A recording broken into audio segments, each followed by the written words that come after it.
Anyway, let's get started. We'll take a look at that later. When last we left you guys, you had you guys actually had an interesting week where you didn't do a lot of fighting. You guys actually spent a lot of time going around town doing what could be considered civilian activities, whether it's succeeding at getting paid or trying and failing to get a job. Sorry, Tib'resh. But the biggest thing that happened last week is you made a new friend, the fairy dragon Vendelfek, who Sugtok met at Clenched Jaws, and they took an immediate shine to each other because Sugtok was clearly the most interesting person at the bar, and Vendelfek was just a flying ball of, reptilian cuteness. And recruiting him to the team, you guys have expanded the Silver Ravens once more after another successful, actually a much more successful activity phase than you guys are used to, with a massive influx of supporters and successfully regaining lost funds, repairing and mending the team of Forvy and Crow. And you guys were getting ready to go ask for more rumors when a young tiefling girl ran up to you and just flat out told you that someone had taken Zaya. And that's where we left you guys last week. Oh, is that our lady? That's the tiefling woman from the Well, the not slums. our lady. Icar's lady. Yeah, it's Icar's girlfriend, right? Yeah, dude. They're dating. Totally. I mean, I'm not gonna waste my breath trying to, put people back in the right. Yeah, but yeah, so she runs up to you. She said, "They took her. They took Zaya." And that's immediately where I cut it off. So we pick up right now in the middle of that conversation. Where?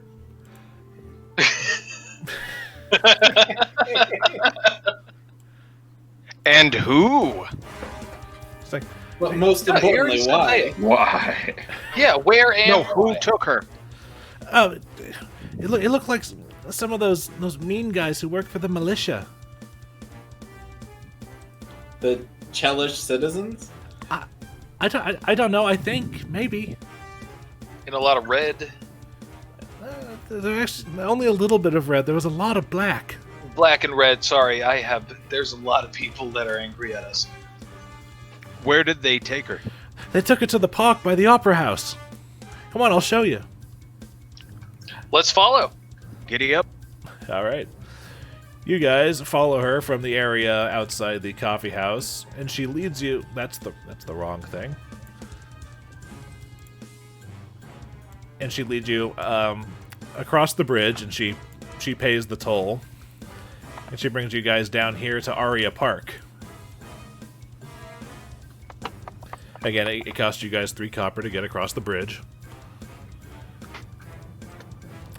And she takes you to the southern side of Aria Park, where there are trees and whatnot in the way, but from the southern side of the park you can see the opera house looming over across the north side. And she takes you to one of the buildings around what appears to be a lake with a little pagoda over it. One of those situations where you might, in a more pleasant situation, see a group of musicians just sort of playing. Okay. Yeah. But now it's a little bit more sinister because you can see 4 members of the Chelish Citizens group, very easily identifiable because you guys have offed a dozen at least of them by this point. And on this pagoda there appears to be a large, recently built dog house. And there also appears to be 2 large mastiffs chained up nearby, just growling and frothing at the mouth. On the walk up, can I have a quick conversation with the guys? Sure you can. And before this conversation begins, just for my own benefit, can everybody give me your level 3 hit points, starting with Sugtok? 25. I'm going to update your tokens. That's what this is for. Okay, Icar. I've updated mine already, but it's 21. 21? All right. Flickie, you said 25. 25. Nice. And Tib'resh is Ain't so squishy, baby. 28. It's 28. I did it Wizard wrong. with the same hit points as a barbarian. Like, This is interesting. or it's a barbarian, so it's not full up. But on the way there, I want to say, boys, do you think this is going to get violent? If so, can I prepare myself? Yeah. Are we doing this? these guys are your point and laugh style goons. Like, they've never contributed anything useful before. Let's do it. I start charging up some magic. Hold on. At the top left of the map is where I'm putting you guys. All right, we're doing this. He just throws And up all over the ground. I'm gonna bore up and yes, spit just a little bit of puke with the transformation. Well, that's disgusting. He does one of those 80s Got more movies, for like them, bud. cheesy horror movie transformation where someone's turning into a werewolf, but it's like coming out of their face. Well, while the other two are busy staring at Sugtok go berserk, Icar is gonna slip away into an alleyway to do his thing. Okay. I turn around and I'm like, yo, Icar, have you... Actually, hold on. Can I roll perception to see if I notice? Yes. Sure. Roger, roll stealth. That's what I'll do. Shit. Never mind. Can I roll performance to aid Icar? Ooh, actually, you do notice Icar slip away. That's true. Interesting. All right. So I'm now not we're going to just say gonna- anything out loud about it. Where are you putting us? Oh, bottom. Okay. Top right. We are completely ignoring the Saltworks map. Oh, okay. I got you. Yes, you guys have the thugs and the mastiffs and the little doghouse that they've made on the pagoda. Cool. We want to sneak up on these guys, or what's the game plan? Wait, guys. So there's two ways in. Why don't I go to the right and fucks with them, and you guys come up from the left and we'll pens them and fuck them up. You know, a giant boar man actually is going to be a really fantastic distraction. Oh, speaking of giant, Flickie. No. Let's save No, look that. at how small these pathways are. That wouldn't work out. Yeah, for I'm them. gonna. Oh. Yeah, let's just all. We got a huge distraction, so let's. I don't send see in- I don't see Vendelfek or Tim the Hawk with us. Tim the Hawk is with you. Vendelfek is not. Okay. I think. Should Boarris, go over on the left side. We'll flank from the right once they're distracted by you. Okay. And I make my way up. I'm gonna Tib'resh laughs heartily at the terrible pun. Wait, did you say left or right? I'm confused. Sorry, Sugtok. I told Sugtok to go left, but he can go wherever he damn well I pleases. said onk it and ran up to the right. This ought to be So fun. I'm gonna get to about here, and I'll keep kind of an eye out for when the others are near the same kind of area. Are you hiding at all? To the contrary, I have my buckler still strapped to my arm, and I am pounding it with my hoof, doing a rage song of just like. You're over here. The thugs that are on your side of the pagoda see you and say, "Shove off, ugly! This is official business here, and you're not wanted. Leave, or feed you to the dogs." Let's get a party started. Let's get a party started. When it's time to party, we will party hard, party hard. And I'm running up just chanting, rage chanting Andrew WK at them. I'm gonna get to about here and say, official business to suck my knob. And I'm gonna keep banging on my buckler. I am going to move into these bushes right here until I feel like everybody's good and distracted. Are you being sneaky about it?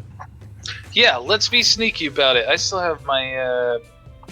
Oh, I don't have that up here. Hang on one sec. Let me look at that. Also, for the little tiefling girl has not followed you this close to the lake. She has stayed back and basically just kind of, it's over there. I'm pretty sure I just received a text of the girls in the other room making fun of the noises Garrett just made. It's totally fair. I'm on board. Okay. By the way, Garrett, is Sugtok getting that close? Sugtok's gonna get this whole thing is like a bridge. Yeah, it's like the little pathway leading to the I'm gonna get to right here. I'm gonna get to the edge of the bridge and say your official business is to suck my knob, and I'm gonna start thrusting at them, trying to pull them towards me across this. With your dick power, thrusting at them with what? With my, I don't know. I'm wearing like a war kill in it. Oh, okay. Well, then I'm gonna move my dude. I don't know if that's canon. Over here behind Tib'resh. Yeah, that 19 is my stealth roll. Okay. And we'll keep Then I'll roll I'll do sneak a as well. performance roll just for fuckery's sake. What's that? +3. 6 is my performance. 16. Okay. Well, you have succeeded in, annoying them to the point where they feel that you need to be taken care of, so initiative is happening now. Oh shit! Actually, the same All right, kind of something roll. good, baby. Slightly better. Wow. And what's my bonus to that? 3. So that is 17. I had like 3 red 20-sided die in here, so I was like, wait a minute, which one did I just roll? Okay. So remember, the rest of you guys can all put your initiative in the thing yourself, and I will roll for them. Because this was because I said it was a rage song, can it count as being raging songing? Yes. Hell yes. So that's 1 round of raging song that I've done, and I get +1 to hit points. What kind of rage power did you pick for 3rd level? So I meant to go Battle Scion. We are gonna do some retcons on my knowledge rolls. That's the only other thing that changes. But Battle Scion is what I'm going with. So I took Combat Expertise. It'll all make sense at level 6. Yeah, Battle Scion lets him give feats and teamwork feats instead of just rage power bonuses. Which was what I wanted all along. I just forgot the Battle Scion part. I fucked up. Yeah, because he's new and we're all still learning, and it didn't matter until now. I let him retroactively take the archetype because it's what he wanted, but he didn't have an actual label for it. Until it was important at level 3. I don't know anything about Battle Scion. Well, it's in Ultimate Intrigue. Let me put it to you that way. Basically, it hands out feats instead of rage powers. And then I can revive from the dead after 3 days with my body left alone after level 20. So never going to use it, but really neat. Being able to res yourself from the dead is always a neat thing, even if you never get to it in-game. Yeah. Someday I will be strong enough that my song will never die. Alright, so I'm at a +5 for my bonus to But, yeah, the thing that happens that kicks off initiative for something resembling a surprise round, it's only going to be for Sugtok and the Mastiff here, because these 2 thugs unleash the Mastiff on Sugtok, who charges at you across the pathway over here. How far down is the water from those pathways? It's not much at all. Oh, so it's not like a bridge. It's like a little pond. Yeah, it's like a koi pond. Like, you would actually think that the water in the wasp nest is actually deeper than this, but this is more for it's like a garden pond. Like, if it was in some rich guy's backyard in real life, there'd be a little swan boat somewhere. Okay, I got you. Alright. So the Mastiff is going to come up at... charging at Sugtok, and he's going to try to bite at you. 16 is my AC. Okay, so that means where's your attack? There it is. 17 hits you. Yep. I only roll a 1 on damage, so you take 4 points of damage, and I get a free trip attempt against you. Oh shit! Okay, what's your CMD?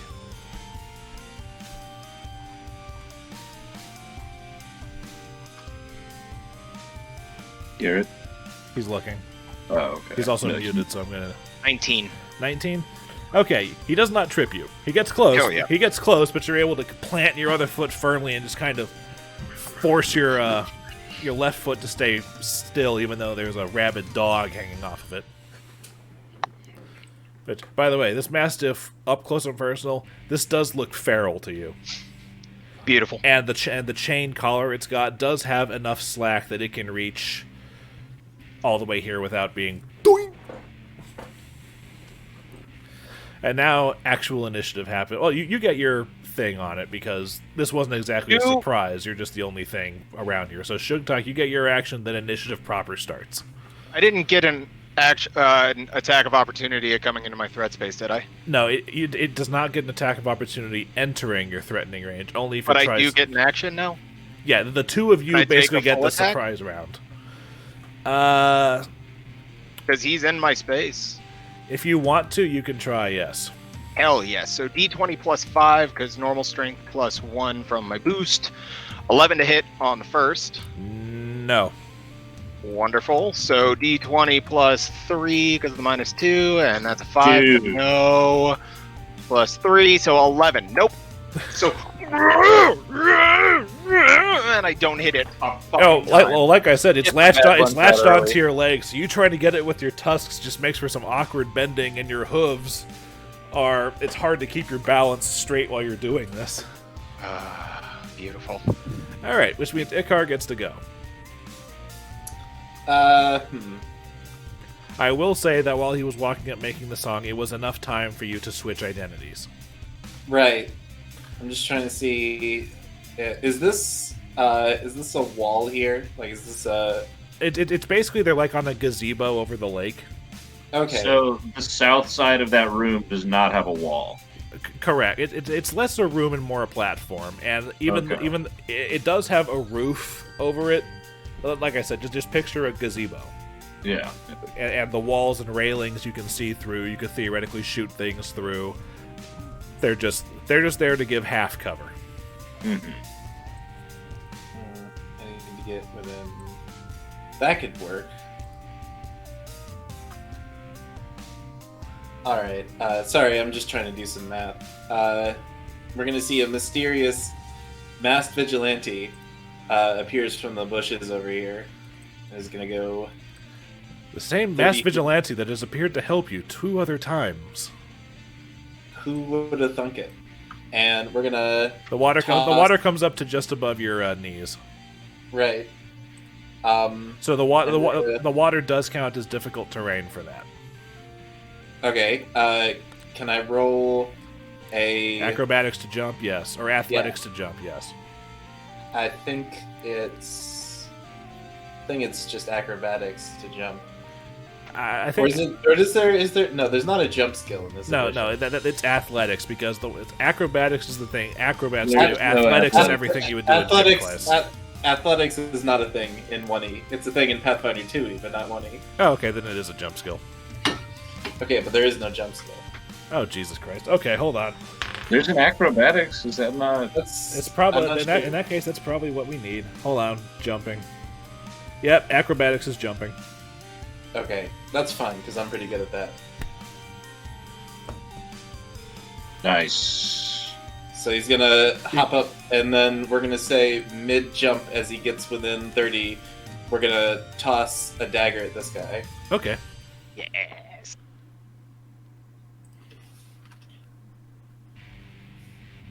Survey says Does he count as being flat-footed?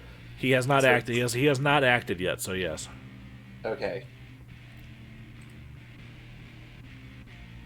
Unfortunately, that doesn't. Wait, hold on. Let me look at his stats. I don't think that hits though. Probably doesn't. Yeah, no. It's okay. We're getting off to a good start this evening. The dagger thunks into the railing right next to him, alerting him to your presence. He's just like, "Oi, boys, we got troublemakers beyond this side too." Well, that is my turn. Release the dog! Dillon, you're up. Tim, you're on deck. So I don't have access to my level 2 spells yet because we haven't rested since we leveled up, right? Correct. You are still a caster level 3 for all of your first level spells that you have prepared, but your second level stuff hasn't been prepared yet. To make sure I understood what Icar did, he rolled into the water and then did a leapfrog dagger throw? No, he went up to the side, jumped to try to get some distance over the water. 20 here, nice. And then jumped dagger over into the water. Hell and then threw the dagger and then missed because I rolled a 4. Dunk. We're off to a great start. Okay. Fortunately, you guys have a lot of practice against these guys, and you know you're like 3 times more powerful than the first time you encounter these fuckers. I am going to... Oh, I forgot to... 1 second. I am going to scooch forward a little bit to like... Wait, let me see. How do I do the fucking... It should be like the middle thing on your thing. It's the circle with the yeah. Groovy.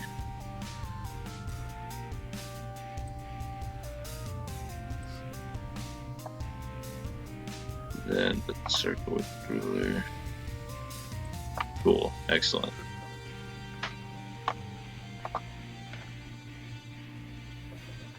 I am going to shoot this fucking dog with a jolt. Okay. So what does that roll for fucking... Let's see. That's plus what? Plus fucking 5? Okay. 21. Hits. Sweet. Alright, 1d6 plus 1. Damn, 3. Alright. The dog takes 3 points of damage as your jolt hits it in the mouth, and it kind of does the Luke Skywalker thing where the bolts of lightning dance between its teeth and like the spit dripping from its lips. And I go, oh shit. Alright. Tib'resh, you're up. All right. Sorry, let me measure real Wait, quick. no, what about Tim the Hawk? Well, I'm not really going to do anything with him, but I'm just going to have him fly out over the lake. Alright. Oh. Okay. This is about as far as I can move unless I charge in. And charging, you have to move in a straight line. You're right. Actually, well, I'd have to go through difficult terrain, but... You can always try to jump that. That's a 10-foot gap that I'd have to do. Oh, no, it's technically, yeah. No, hold on, no, because that was from... Because, well, I'd go here and then probably jump. Well, if it's from no snapping, so technically it would be like from here to here or something, from edge to edge. Right. Yeah, I'm going to try and hop that gap and... Let's see. You said this wall was just like waist high. Yeah, it's like the rates. Like I said, the railings on a gazebo. Right. So if you want to do that, first make me the acrobatics roll. Okie doke. Double check that. Okay. Actually, how about this? What is your acrobatics modifier? What is the 7? The minimum you can roll is an 8. You will be able to make that even if you roll a 1, because the DC for a jump is equal to the number of feet that you move with it. Right. Okay. So that's just a short gap. Okay. Then I will be able to make it to right here, and I'm gonna punch that thug. Hold on a second. Let me ID the thugs here because I realize that they don't have numbers, so I'm gonna do that. You guys can see their nameplates, right? Yes, I gotta zoom in a little bit. Alright. One thing I forgot to do during setup, name the thugs and the mastiffs. There we go. So you're attacking Thug 1, the one on top? Yes, let's go for Thug 1. Alright. You can only do 1 attack, though, because you moved. Yes, of course. So I'm gonna do 1 unarmed punch. He's a thug. Sorry, what's this guy wearing? It looks like the same studded leather armor that you've seen the rest of the citizen group wearing. Okay, I'm actually going to try using piercing damage this time. And I'm going to punch this guy. Fuck me. Unfortunately, you're still new with this whole snake style thing, and you just kind of poke him, and you just kind of poke his armor and pushes him back a bit, and he's like, the fuck? Oh, shit. Well, it's his turn. He's like, oh yeah, I'll show you how this works, and he pulls out his Is what? They all have maces. So, Damn. So this one's going to attack Tib'resh, the one he just attacked.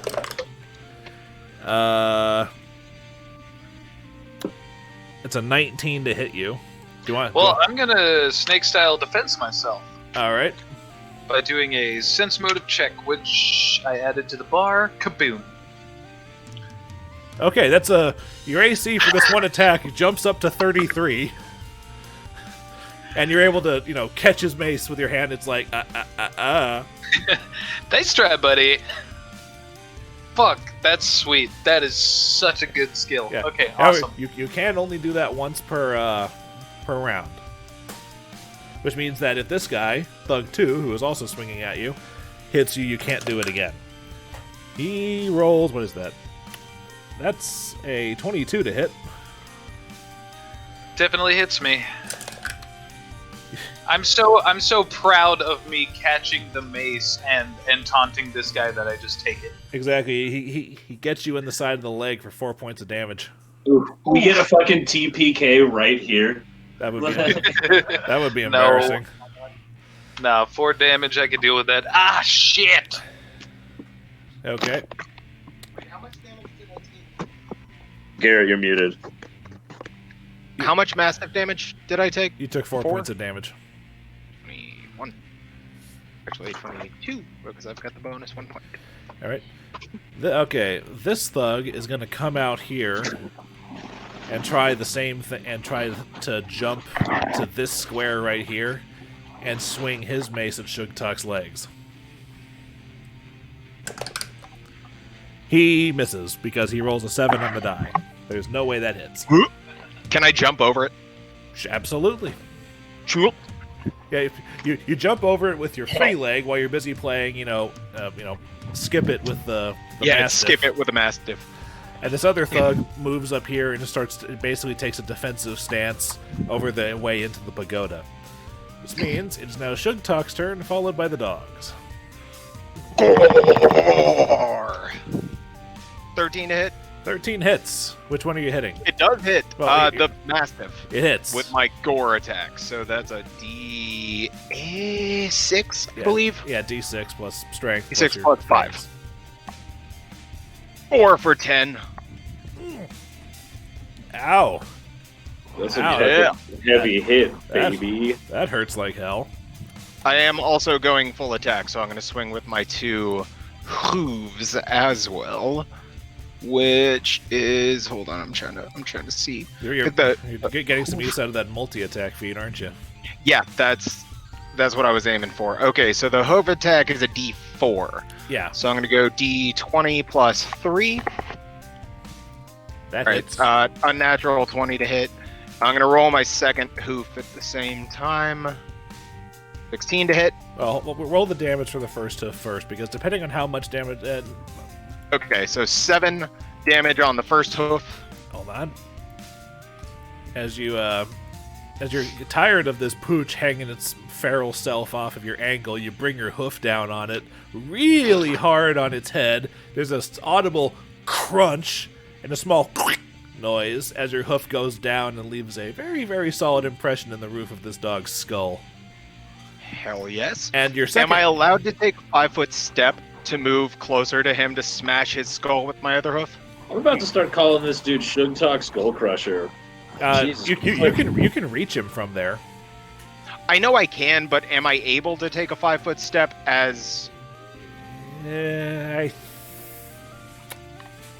you can break up your attacks between movement. That's how the cleave feat works. Wait.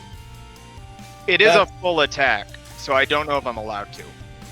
So, when you're making a full attack action, You have to finish your attacks before you can move. Okay, then Unless no. you have. Unless you good have. enough. Oh, unless you have spring attack. That's right. Spring Do I attack. still get movement after a full attack? Only the 5-foot movement. A full attack action is instead of standard, move, and swift, you swap them all out for multiple attacks in a turn. Bet. Then I will go with my last hoof of damage, Well, which is a D4 plus 5 at the thug. Ow, that. Wait, these are all Garrett's Sugtok's rolls? Yeah, so I'm Raging Song, so I got a plus 1 morale to strength, which brought me to a plus 5 on to hit my damage. Your hoof comes down. I've got 3, Yeah, so I've got multi-attack I took as a feat, so they only come in at a -2 swing now. So I get my gore attack and then my 2 hoof attacks. His hoof attacks are secondary attacks, which means normally they would take a -5 on their attack rolls, but multi-attack means that his natural attacks, it's only -2 now. So technically, he's increased his secondary attacks by +3 on the attack roll. That's awesome. What's even more awesome is the force with which he hits this guy with his hoof. You can actually feel the shoulder joint pop out as you hit it, and his arm hangs a little awkwardly by his side. It's not the arm with his mace in it, but he's not having a good day from this point on.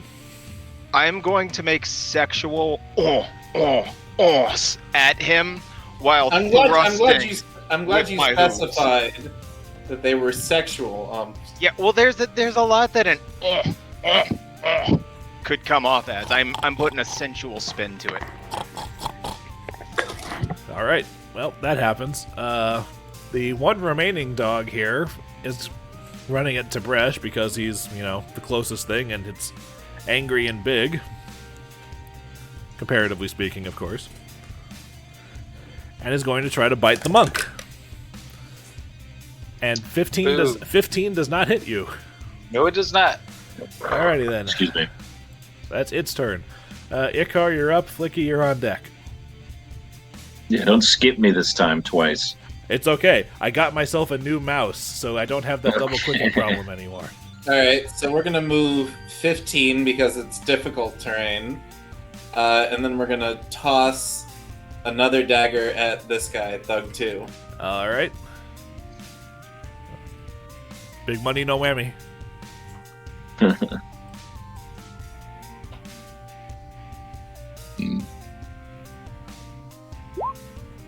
Whammy! Yikes. Unfortunately, he's next to that railing and that support post for the pagoda. So he's got something resembling cover, and your dagger thunks into the support post for the pagoda. I believe it. Yeah, this thing right here. Yes, he shot the gazebo. Flickie, you're up. Tib'resh, you're on deck. Okay, am I allowed to use Tim the Hawk before myself? If you want to, what's he going to do? Cool. What I want him to do... Alright, because you said he's got 60 feet of dash, right? He's got 60 feet of movement. Let me get his stats up. Okay, he'll be fine. Alright. So what I want him to do is I want him to quickly dash through the open air part of the pagoda over the fucking Mastiff and end up over here, but as he's fucking darting through the pagoda, he shits directly into the Mastiff's eyes, so it's temporary blindness. Okay, so he's going to make a dirty trick combat maneuver against the dog. Okay, what do I roll for that? Or are you doing that? I'll do it. Okay. It's not very good. Ah, son of a bitch! Yeah. Where does the poop land? Lands on Tib'resh's Hefia. I shout from behind Tib'resh. Hey, we're still working on it, man. I'm sorry.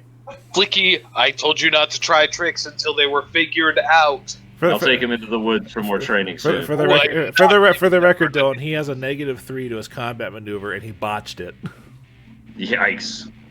Yeah, that's what the little red box means. It means a 1 was involved in that D20 roll. Yikes. Okay, well then from behind Tib'resh,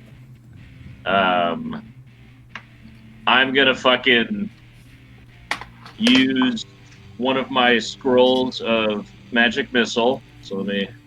Oh shit, I've got cure scrolls. Knock that down to 2. And I I fucking pretend to pull my guns out of their holsters, but like the tips of my fingers just start glowing purple. And I point to the two thugs on either side of Tib'resh, and I just go, "Scoo, scoo!"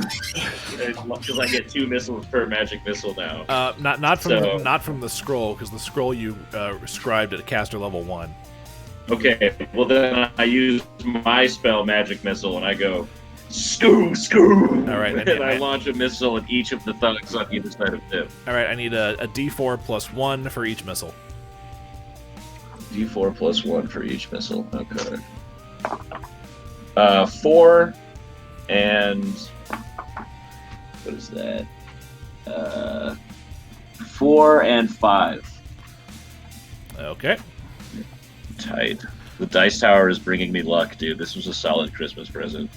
Dice towers rule, man. All right, both of them get hit in their buttocks, and they leap about 2 feet in the air, going "ow" before landing back down. They do like the goofy, like "Wahoo!" Yes, they do the goofy yell.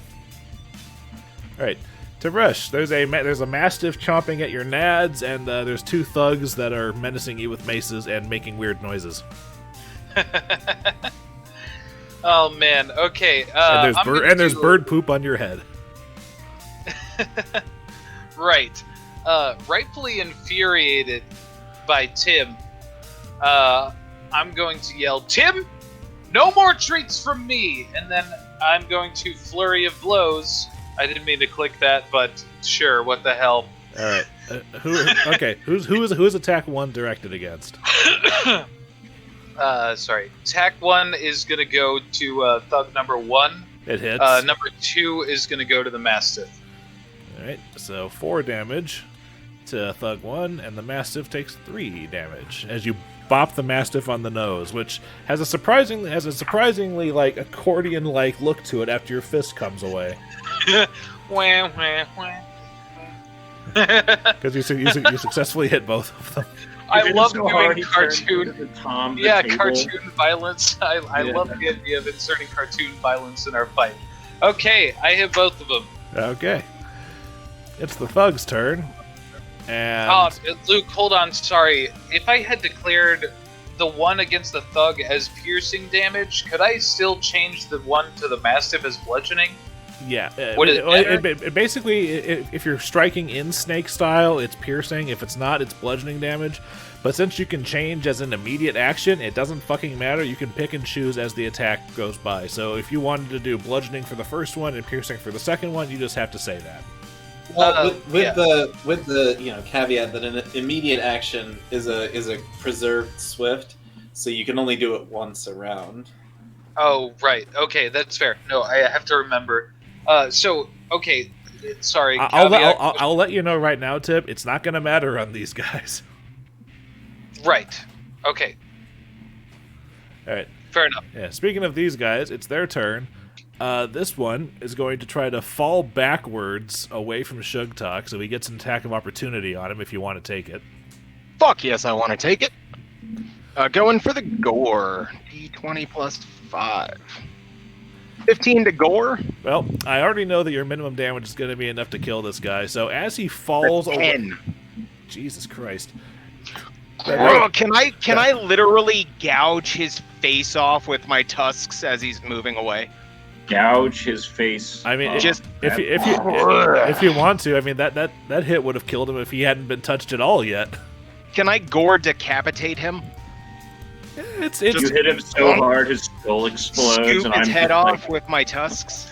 We just watched Face Off the other day, so it's understandable that Garrett's. I've got a real thing with faces coming. All right, now, like now if you want the decapitation thing, you don't get a clean head pop off, but you do manage to hook underneath his jaw, and it comes off, and his tongue just kind of his tongue. So I yanked his jawbone. Yeah, it's like, and the jaw comes off. Can I make a roll to catch the jawbone in the air? You don't have to. It's still hanging off your tusk. I'm gonna grab it off of my tusk and save it as a trophy. Use it as a weapon. The full Samson. Yeah. Okay. I had to awkwardly catch it though because I've still Pick up got his head like of Scar from hands. the So Lion I King, and he's got like the fucking little lion skull, and he's like. I'm gonna tuck it in my pouch. Okay. Thug 2 is going to Obviously, this half-orc is wrecking some shit up, so he's going to take care of another irritation to him. He's going to move over here to try to go after Icar, which means Tib'resh does get an attack of opportunity. Man, I you are will being generous today. absolutely take that attack of opportunity. Shoot! I don't know what needs to be taken off of this, if it's an attack of opportunity or anything. Absolutely Nothing. You don't take any penalties. Unless okay. something says you do, but in this case, no. But you hit him. You don't kill him, but you do manage to like you pop him in that soft spot where the neck meets the skull, and you kind of but he's moving in that direction, so you basically push him forward, but hard enough for it to like you guys can't see his point of view, but he's seeing spots right now.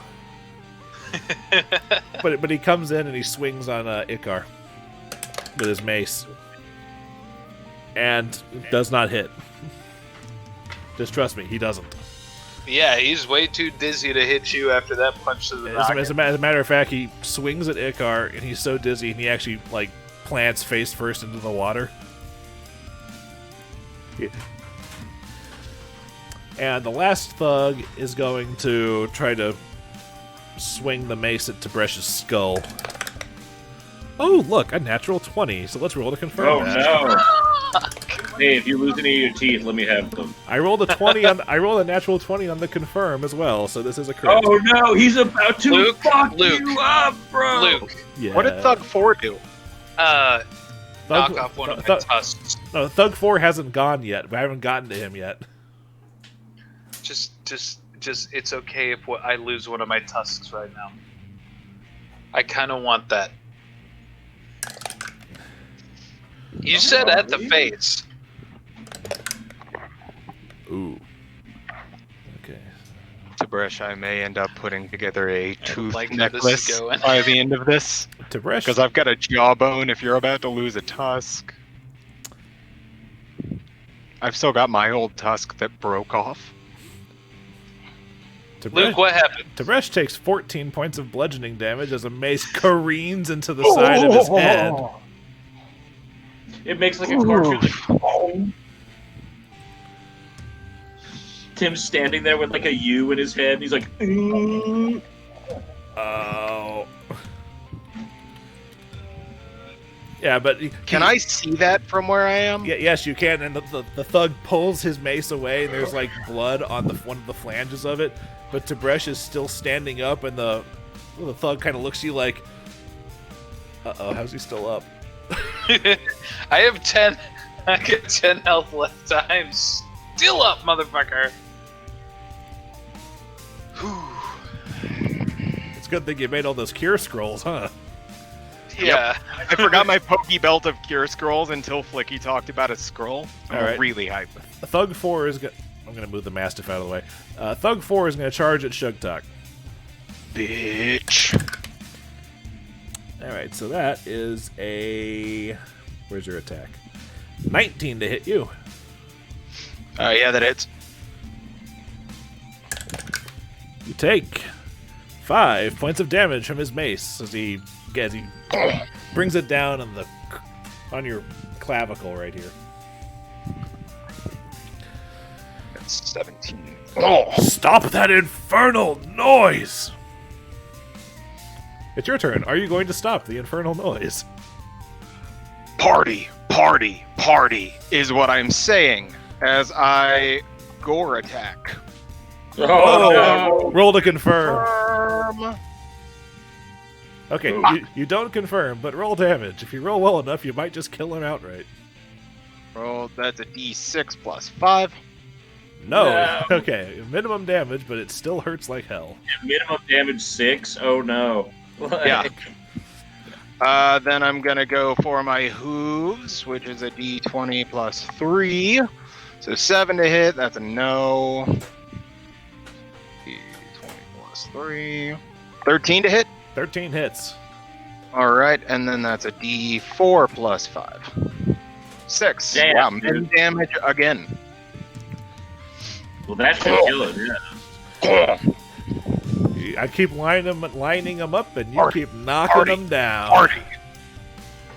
The second party missed. I want to say the third party came up and cartoon uppercutted him and just and he flew backwards and landed on his back.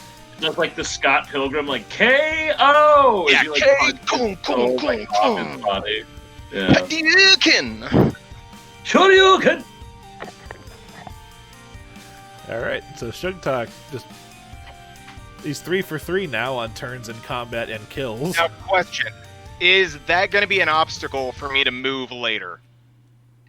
Define obstacle for you to move. Do you mean like is it going to Like, be a if I want to charge, is that an obstacle for a charge? What, bodies? No, because it's only. Then I'm going to take a 5-step and just stand on this guy's skull okay. with my Crush it? planted like runner position at the beginning of a race, You aiming did multiple forward. attacks. Can you 5-step still? I can Yes. 5-step. Yes. That's as much move as I get. Yeah, you can 5-step during a full attack action, but it has to be either before or after your attack, unless you have the spring attack feat. Which It lets is you, attack, and which I lets you step move, on his attack, skull. and then move again. Okay, so that was. So I've got 3 crushed skulls around me, right? Or one with a. Well, you got a crushed dog skull, a crushed human skull, and you still got a jawbone on your person. Anyway, Yum yum. Anyway, the dog is feral and stupid, so it's going to attack Tim, who there's blood in the air and it smells it, which seems to amplify its. Okay, that's a 22 to hit you. Wow. I better snake style try and dodge this move in my semi-concussed state. Go I'm for it. going to try and snake style this. Oh, Hey. Shit. Unfortunately, no. 20. It's not high enough. Yeah, it's not enough. So the dog still hits you. Luckily, it mins. You take 4 points of damage, and I get a free trip attempt against you. What's your CMD? Never mind. Never mind. I botched the trip attempt. Okay. I'm just gonna go up to 22 damage done to me in this one fight. You got potions, right? I have 6 health at the moment. Everybody should have a potion. Garrett, you're muted. It's I okay. do have It's a- okay, we heard it. Everybody should have I a think potion except for me. everybody- I've got a pokey belt of scrolls. Yeah, because I've got 2 potions and a couple scrolls. Anyway, Damn. Icar, you're up. Flickie, you're on deck. Well, you see, I could roll to attempt to hit this person and probably fail. He is Which is what I'll he probably is do. prone and you're next to him, so you do have his AC is at a penalty. Like that'll help. We've got 2 more daggers left, so we'll take one out and we'll give him the good stab. You said he's prone? Yeah, he was. I'm just saying that whatever happened to him was so bad he just tripped and fell. Because I think it's funnier and more fitting for what happened. I yell at Icar, if you manage to land the stab, leave the dagger in him. I have an idea. Well, I don't know who this strange person is who's yelling at me. You've helped us twice. I'm starting to recognize you. Not like on a personal level, but I know you're here to help. You look different, not covered in fairy dust. You hit, Oh, wow. Incredible. and you kill him. Since he's Well, laying, you since he's can laying take face it out down. now. Since he's laying face down, where are you going to? I'll let you. How do you want to do this? Let's go full Mercer on this. We're gonna take the dagger, and while he's fallen on the ground, we're gonna just sort of stab through. We'll stab through his knee and catch some of the clothing, and just let him start bleeding out in the pool. Okay, that And happens. then we're gonna move 5, 10, 20, 25. The dog gets an attack of opportunity. It is allowed that. Dog botches. Ooh, Luke, All right. 2 20s in a row, followed by 2 very quick botches. The dice That giveth is- and the dice taketh away. That is my turn. Alrighty then. Flickie, you're up. Tib'resh, you're on deck. Okay. I have Tim the Hawk do the exact same thing to the dog. He flies through the rafters, comes out this side, and tries to do a dirty trick eye poop on this Mastiff.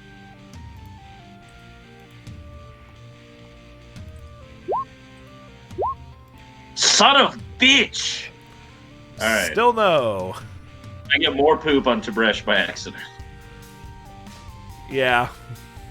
Okay, alright. Well, then in that case... Writhing in pain from my wounds as I may be, a bird once again shits on me. I move... Write that down. It's beautiful. Yeah, I heard that. I was like, he's a poet. You didn't even know it.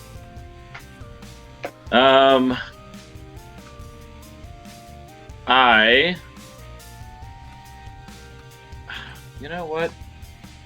Am I allowed to move and then administer a potion in the same turn? You have to take the potion out, which is the move action, and a standard action to apply it. So I cannot walk up to Tib'resh and give him a potion. No. Damn. Okay. Wait, he could take it out, move, and hand it to me? Or no?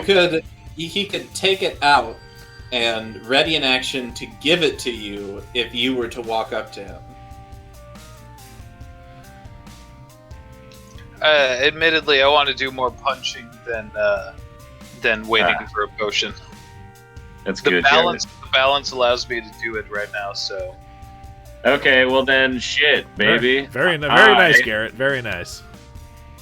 I am going to rub my hands together like really fast to create some static electricity, and then I'm going to shoot a jolt at the thug next to Tib'resh up here. Okay. +5. Oh, baby, 23. 23 hits, touch AC. Roll damage. D6 plus what? 1? You said the thug? 5. Thug, yeah. Okay. I like to imagine he has the original Smash Brothers when you get hit by lightning, where it's just like the black and then the skeleton, then the black, and it's like Yep. Or seeing Samus nude. Seeing for a Samus moment. with the skeleton boobs. Yeah, dude. If you're into that. Because we were all 8 years old once. But yeah, your jolt hits him in the eye, and you get the full Roy Mustang. What? I'm a fan of the. Wait, how am I missing this reference? You get a jolt in the eye, which causes the eye to basically kind of explode. Oh, God! Does the bolt like blow out the back of his head? It's not that strong, but it does blow out the front of his face.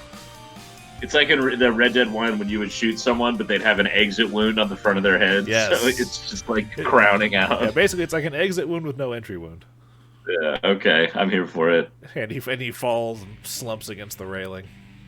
This Mastiff is like, uh-oh. This Mastiff's got a very injured monk wailing on him, but the Mastiff is still feral and chomping at the bit. Tim, I would say heal yourself if you can. I mean, Tib'resh, you're not looking too hot, buddy. You should slap some of that, whatever the hell you got, on that.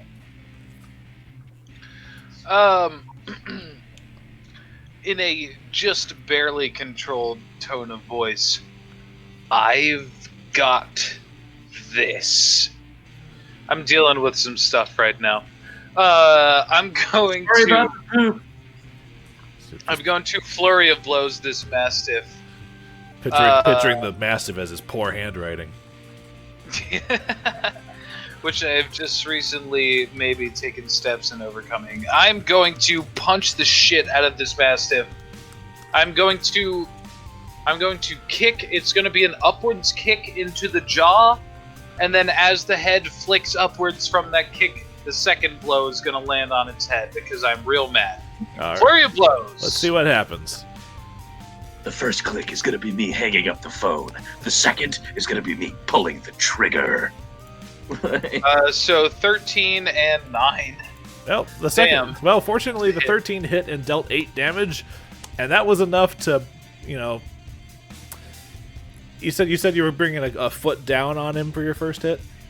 The first hit was supposed to be a kick up because I've been playing a lot of Spider-Man. So knock up into the air and then a punch down. So you kick this dog up and you shut his jaw so fast that you cause him to bite through his tongue, which falls onto the pagoda as the rest of the Mastiff flips ass over tea kettle over Tenebrae.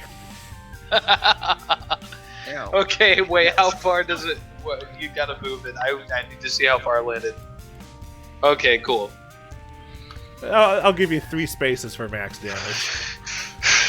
Sorry, I don't normally hit animals that hard, but I am severely concussed. I say missing. I am missing a tusk right now and a little bit like wavery because I got hit real hard. I walk up and press to digitate the shit off his head so he doesn't notice because I know he's mad. Still in boar form, I'm going to drop Raging Song, but I am sprinting full speed over to him. About, 10, 15 feet from him, I'm going to drop boar form and grab one of my cure scrolls and just like is the last of my boar, and I'm going to heal him. Well, while they're distracted, I'm going to check out this suspicious red hut that's been drawn on the map. Oh, that's the doghouse. Yeah, the doghouse. Okay. Wait, how much health am I? I gave you 3. Noticing that it didn't do much, I'm going to pull a second scroll out, put me down at 4. Now I'm going to do another 8 of healing. So I'm going to blast 11 with these 2 healing scrolls, just like, get better! Okay, that's half the damage I took in the last battle, so how you feeling, buddy? Put me back at 11. Do you need more help? Are you all right? Could you feel better? Okay, sorry, I took a mace to the head. I am still semi-concussed, but doing Got way you, better. And I'm going to drop a 3rd one. No, hold on. Don't waste all your stuff. Keep making these basically. Hold on. We still haven't rested, so odds are we're going to be going back to the nest. No, I'm back to 17. Oh, yeah, and then... I'm halfway there. I'm fine. These scrolls are pretty nice, but don't forget the sweet, tender loving of a bro. Don't even... Oh. Get you better, bro. Get you better. And I'm just going to stroke at its tusks and try to heal it. I'm hearing the doubling now, by the way. Can I regrow a tooth? Like, No. Yeah. Okay. Well, if you needed to, you could, but none of your teeth are chipped because he hit you up here. Well, okay. So yeah, sorry. if we for flavor were going with he had lost a tusk, can I put the tusk back and like be stroking both of the tusks and just going and heal his tusk with this last cure wounds? Don't worry, tusks grow back, whispers softly. They don't grow back. They don't grow back. It's okay, they grow back. No, they don't. Both my tusks intact. Oh, you got hit really hard. But recovering from a concussion, I'm like, what? Yeah, what about your anybody? Did anybody? Oh, just okay. I'm fine. I'm good. How's my hair? So I got you a grand total. How's my hair? Oh, it's under a turban. Fucking forget it. It looks incredibly poop free. Tim, you got a grand total of 17 points of healing from all that. Wait, you did a 3rd healing? I did thought a it was proper- just 11. So it was 2 scrolls, and then it was one of my actual magic where I'm stroking your tusks for 6 more points. Hence the singing. Mm-hmm. Okay, cool. Well, then Right, I'm going to walk I've out got to this 2 more woman level that we 1s. found, hoping that it's Zaya that we were looking for. While all this was going on, let me cut to what Will you bring me some what Tenebrae says while he walked up to this while this was happening. Yes, Zaya is inside the doghouse. She has a collar on and she is chained inside. You also see that this doghouse is A, freshly built, and B, there are nails driven into all the roofs and sides and the base of the doghouse so that she has to basically squat in here. Okay. And she sees you bend down in front of the house, and she kind of recoils with a little eep before it looks and says like, wait, I saw you that night with the fairies. I'll hold out a hand to. You said she's squatting in it? Like, is she chained to the sides of the doghouse? Yeah. You can actually see that the chain looks like there would be enough space for her to reach, like, maybe 15 feet away from the doghouse. And you also notice, just, like, looking around, there appears to be, like, a food plate placed over right behind Sugtok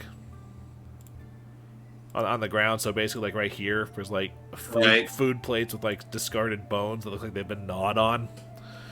But as Zaya reaches to take your arm and whatnot, you can actually see that she's got several dog bites on her arm. Can I make a disabled device attempt to Absolutely. undo the chains? Okay. Absolutely. It seems What's happening over there, bud? Can I make a detect poison check? Because I have detect poison as a spell, because she's been bitten by these feral dogs. if you want to, you can. But first, resolve the disabled device check. The collar in question seems kind of slapped together, and the lock itself is kind of old and corroded, and the corrosion prevents you from popping it open like a similar lock of this type would be. Okay. Then I guess we'll just attempt the brute force option. We'll try to, we'll try to use one of the weapons I have to fit between the chain links and sort of twist it to try to break the chain. All right, that's going to be a strength check then. You want a hand with that, bud? You said just a base strength check? Yeah. Can I roll to help? Tenebrae is not accepting any help. If you try to help him, he will push you away. Then I got to about here, and then he pushed me off this way. Okay. It's like in Harold and Kumar when they play the Posers music, and it's like, break free from the chains! I move in, still vaguely concussed, but slowly recovering now that I've been healed up. I say, thank you, Boarris. Hey, Tenebrae, what are you, I appreciate your help, but, how are you? Are you alright? Like, what, you just came out of nowhere to help us. I'm just noting the obvious. What's the result on that strength check? No. Okay, Tenebrae struggles with the chains for a little bit and then just sort of drops them, backs up a little bit. You're in the company of fools, but they're well-hearted fools. They'll help you get out. Okay, and he's gonna leave. Whoever's gonna try and break these chains, I'm gonna fucking ray of frost the chains so they're like cold and brittle, so you can like snap them. You can try that, but as Tenebrae runs off to go de-Batman himself, he actually hears what sounds like a guard whistle from a little ways away. He'll stop and turn around. They have a control. I got this. I'm gonna step over and wait. No, only Icar hold that. No, I'm gonna say I got this and step forward and try to bash the chains without even knowing that was kind of next action. All right. Yeah, go ahead. Or it's +4, so 12. It's not hard to hit them. They're not moving. So I guess 12 to smash them. So yeah. Like I said, it's not that hard to hit a stationary object. It's the damage we're looking for. Oh, so shit. Wait, I put a hand guess on this would have been Shattersong's shoulder, and I go, wait a second. And I put my fingers right up next to the chain and go like, with like a concentrated ray of frost to make like this little segment like fucking brittle as hell. So yeah, I guess this would have been scimitar. So D6 +4. Max damage. Well, there's a solid, dent in the frozen and brittle chain, but you haven't broken through it yet. Almost, lads. Well, if you're going to help, be hurry about it. We're not alone. Shit. Tib'resh, have a go. And I'll step aside to let him swing at it. I say, I'm never alone, man. And Tim lands on my shoulder. Now that Tim's on your shoulder, your alertness feat kicks in, and you're like, "Oh yeah, I think I hear guard "Oh, whistles shit, too." Wait a minute. Tim lands on me, and it's like in the TV where they're just like, "Gentlemen, he wasn't kidding. We have to get the fuck out of here. We have to grab Zaya and go." So I'm sorry. You say what exactly? We need to leave. I grab Tib'resh and I go, as much as I'm going dumb Tib'resh, you got to pull your shit together, man. We got to get out of here. Tib'resh, get her out. Okay. No, guys. She can leave the doghouse just fine. It's just she's just chained up. She's chained to the 15 We gotta foot get her out. chain. Here, Somebody take over. Somebody look at the bodies for the fucking key, and I'm going to try and break these chains manually. That's also, fair. everybody take into account that I have recently been hit in the face with the mace. Okay, And I go need over to and search. Oh my I'm god. going to- I got it, and I'm going to swing at it again with my scimitar. I search CCG Hold Thug on, it's still sorry. Punching it? It's still my initiative. You I'm trying needed to a minute. break apart these chains. Break. Are we apart. still in initiative, or is it just fuckery? It's it's fuckery. It's fuckery at this point. I'm just saying I will take that moment to start trying to pry apart the chains. Are you going to use And anything, or are you going to do it with your bare fucking hands? I'm gonna do it with my bare fucking hands. All right. Piercing style? Sorry, I don't know what kind of check that is. Can I not use Escape Artist, actually? You can try. Can I use... I tell him to Well, quit she's not frozen bound in the chains. I mean, the escape chains by artist. the door. Okay. The chain is like, it's like tied to a, or it's linked to a post inside of the house, and she could walk out, but she can't get more than 15 feet away before it yanks. Okay. So like Why don't we... and apparently the clasping mechanism on it is rusted over. I'm gonna try and literally punch it apart. So good luck, everybody. Is that a normal attack check? I don't think it's hard to hit it. I don't think it's hard to hit it. You just have to deal damage. But Oh, right. mechanically speaking, the metal on the chain is going to have an amount of hardness, which means you have to deal a certain amount of damage to even hurt the chain, because the first 4 or 5 damage will just be absorbed by the hardness of the metal.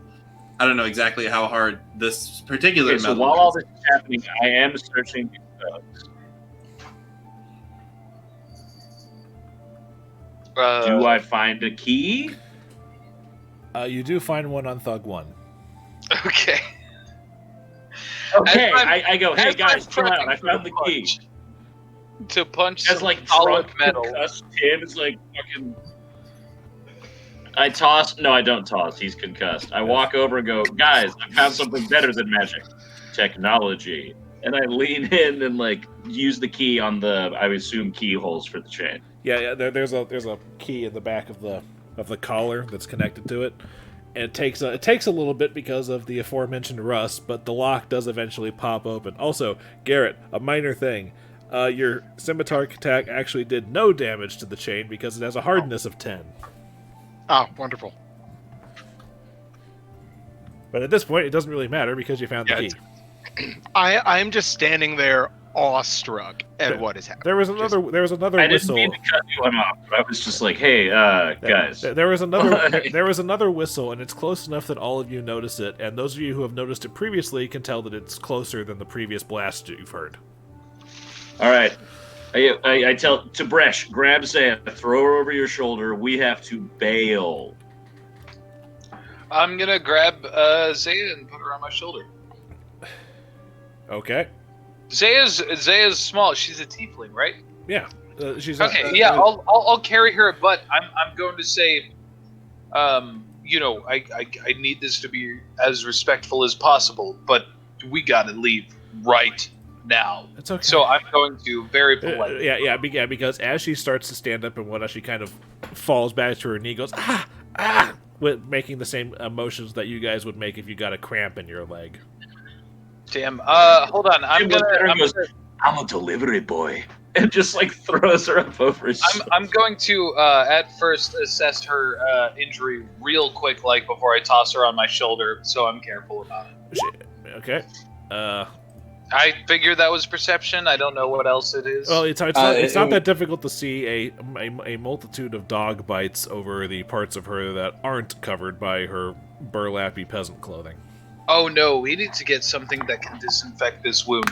Okay, I put her on my shoulder very gingerly, and we better get the fuck out of here. While he's doing all this stuff, I turn around and I'm like, "Hey, Tenebrae," and like I notice he's disappeared, and I'm just like, "What? Huh? Okay." Don't worry about him. We'll have some conversations later. Isaiah, do you need any healing? Are you in bad shape? Don't worry about that. We need to leave here right now. I vote we tear right the fuck on out of here. All right. Can we leave to the north, or do we have to go out the south? Oh yeah, I'm sorry. I don't know which way town. There's like I said, you guys are on the southern side of the park, but basically once you get away from the little pond right here, it's not that difficult to wind your way through the park and back to town proper. I'm gonna bump you guys back to the Cantargo map. Okay. All right. Yeah, we'll just move away from wherever the whistle came from. All right. Damn, 7 p.m. That was a solid first hour of play. I enjoyed that. All right. So you guys are in Area Park. Where are you going?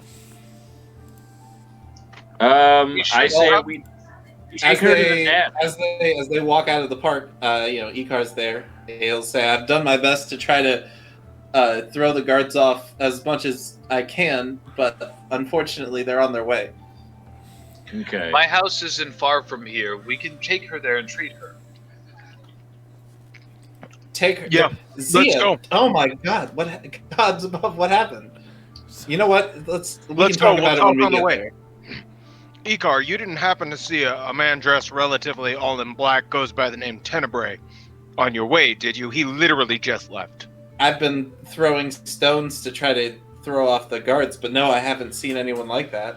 Well enough. Keep an eye out. He is essentially a wonderful companion in battle. It'd be great if you could bring him over to our side if you see him around. That's a rather high And we're reviews of him.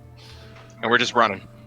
All right. Okay, well, as we're walking, I hang back with Icar a little bit, and I lean in, and I'm like, "Hey, man, so, Hello.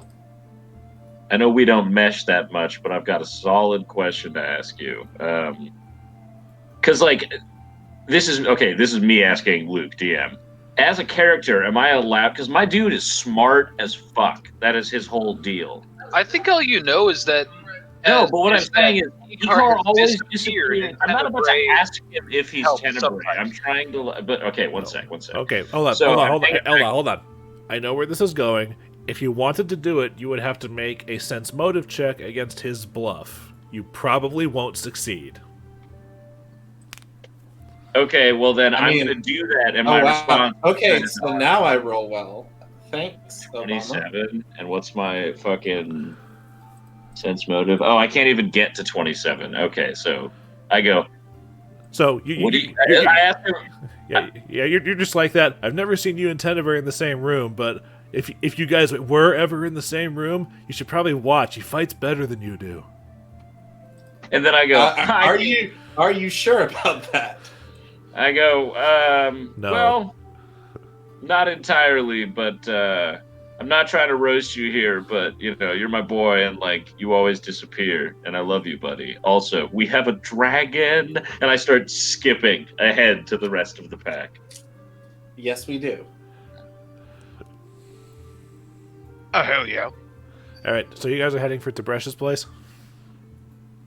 Yeah, hey, real quick, this is, where is Vendelfek again now? Vendelfek is back at the Wasp Nest.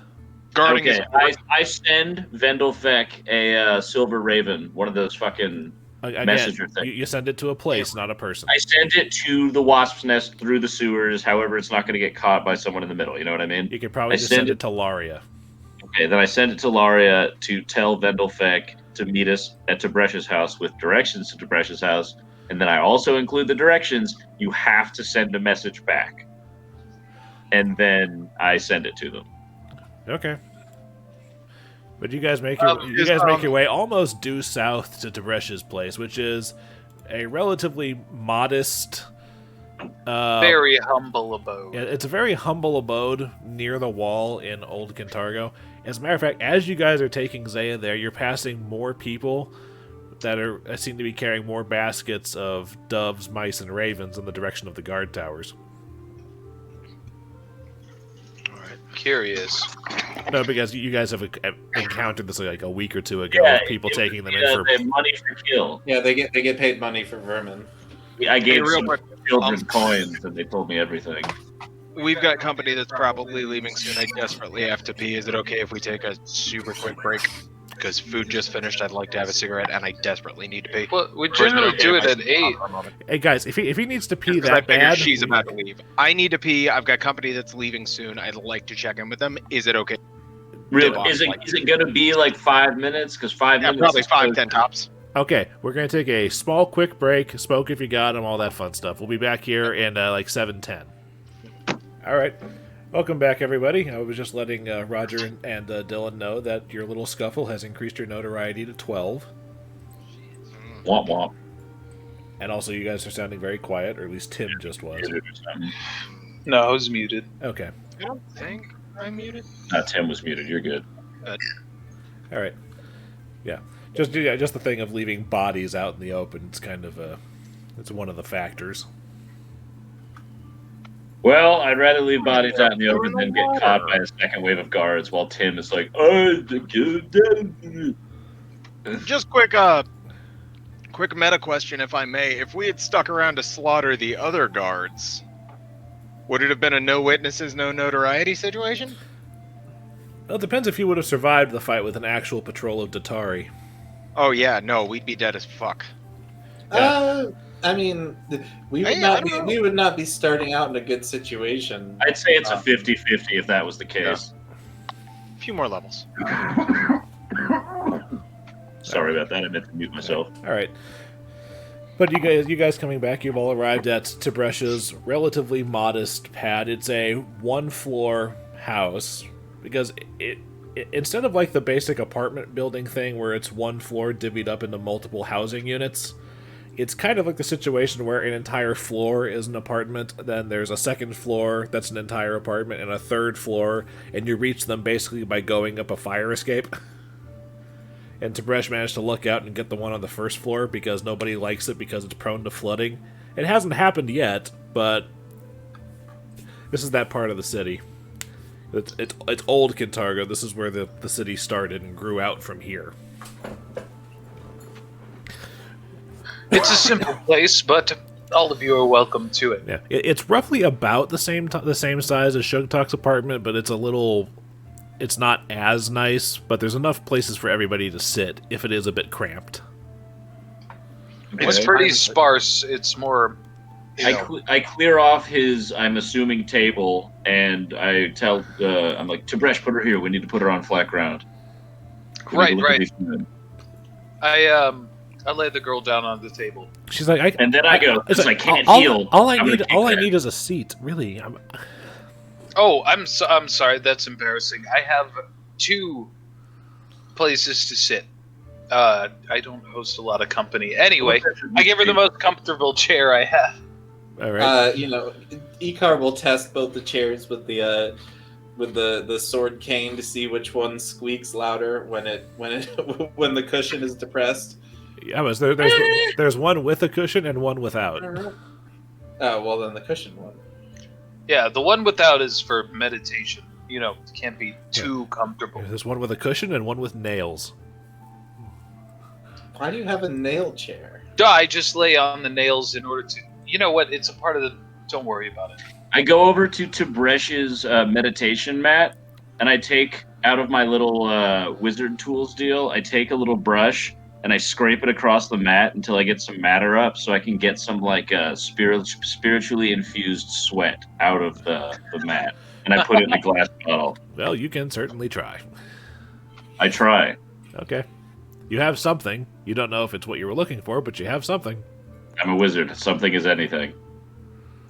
Yeah, that's where I meditate. I don't know why you're taking samples, but I sit there and I sweat and I think and I I think. It's something for the cosmic health section of Gwyneth Paltrow's Goop company. I'm going to tan your mind's vagina. Ugh. Anyway.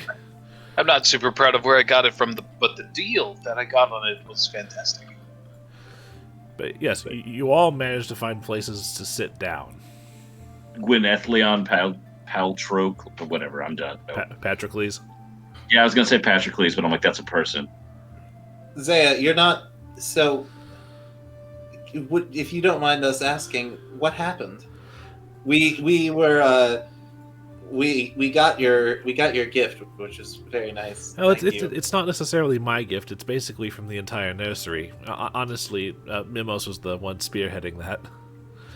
But as soon as we got it, we heard about what happened, and we came down to the park. Yes, well, I dropped it off at Columbus so that he could get it to you, and like I told you in my letter, I wanted to help you all, and I was pondering a way to do that when I saw some of the Red Jills accosting Towar in the Red Roof Market, and I thought I could make myself useful and I could follow them. So I followed the Red Jills back to their hideout, but shortly after I saw them go into a building, I was grabbed by the citizens group. They said I was acting suspicious, and they called me a traitor and said that they were going to make an example of me. So they set me up for some of that dog housing I've been hearing about. Okay, so I walk up to her and I say, not to sound rude, but so you getting captured has nothing to do with you being the one that's been helping us out and we've been interacting with. Like, this was all your fault? It's not her fault. No, he's right. It is my fault. I wanted to help so much, and I guess I just didn't... I wasn't nearly as cautious as I should have been.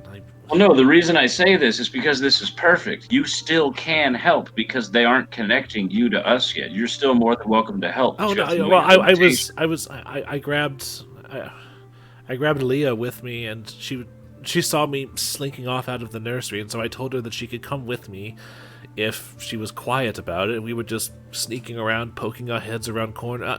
In hindsight, we were acting very suspicious. She chuckles slightly before kind of stopping herself. A little bit of training, and I mean, you never know what can happen. You can help more than you know. That's very kind of you to say. Let's focus. Where is their hideout? Oh, where before they grabbed you, what did you see? Oh, I saw them heading into the she looks like she's trying to think for the name. The old orphanage on Temple Hill. The Humbright house. Bright House. Thank you. Wait, these guys are working out of the orphanage? Well, it used to be an orphanage, but it's been shut down for years. Oh, And If you're you guys want to make a knowledge local or knowledge history check to see what you know about the Humbright house, be my guest. Gives me a +6. aha, I actually What's have... up, baby? 25. That's my locals in 11. My knowledge local was 25. I've got a local All right. 4. Battle Scion really fucked me on knowledge. Told you. Hey, baby. Well, I got as you level up, just put some more skill ranks and knowledge checks, and that'll offset that. And the numbers will be higher anyway. But Flickie actually did roll high enough because you guys needed a 25 for this. Yes! I mean, of course. The Humbright house... Ketchup is in the fries? Sorry. Yes. The Humbright house, it used to be both a small orphanage and a shrine to the god Eredin. But both of them closed their doors in the months following Eredin's death, and then the Civil War happened, and none of them... They never opened their doors again. So Flickie has actually heard that there's been basically a rotation every couple of years of people squatting in the Humbright house and the abandoned shrine next door.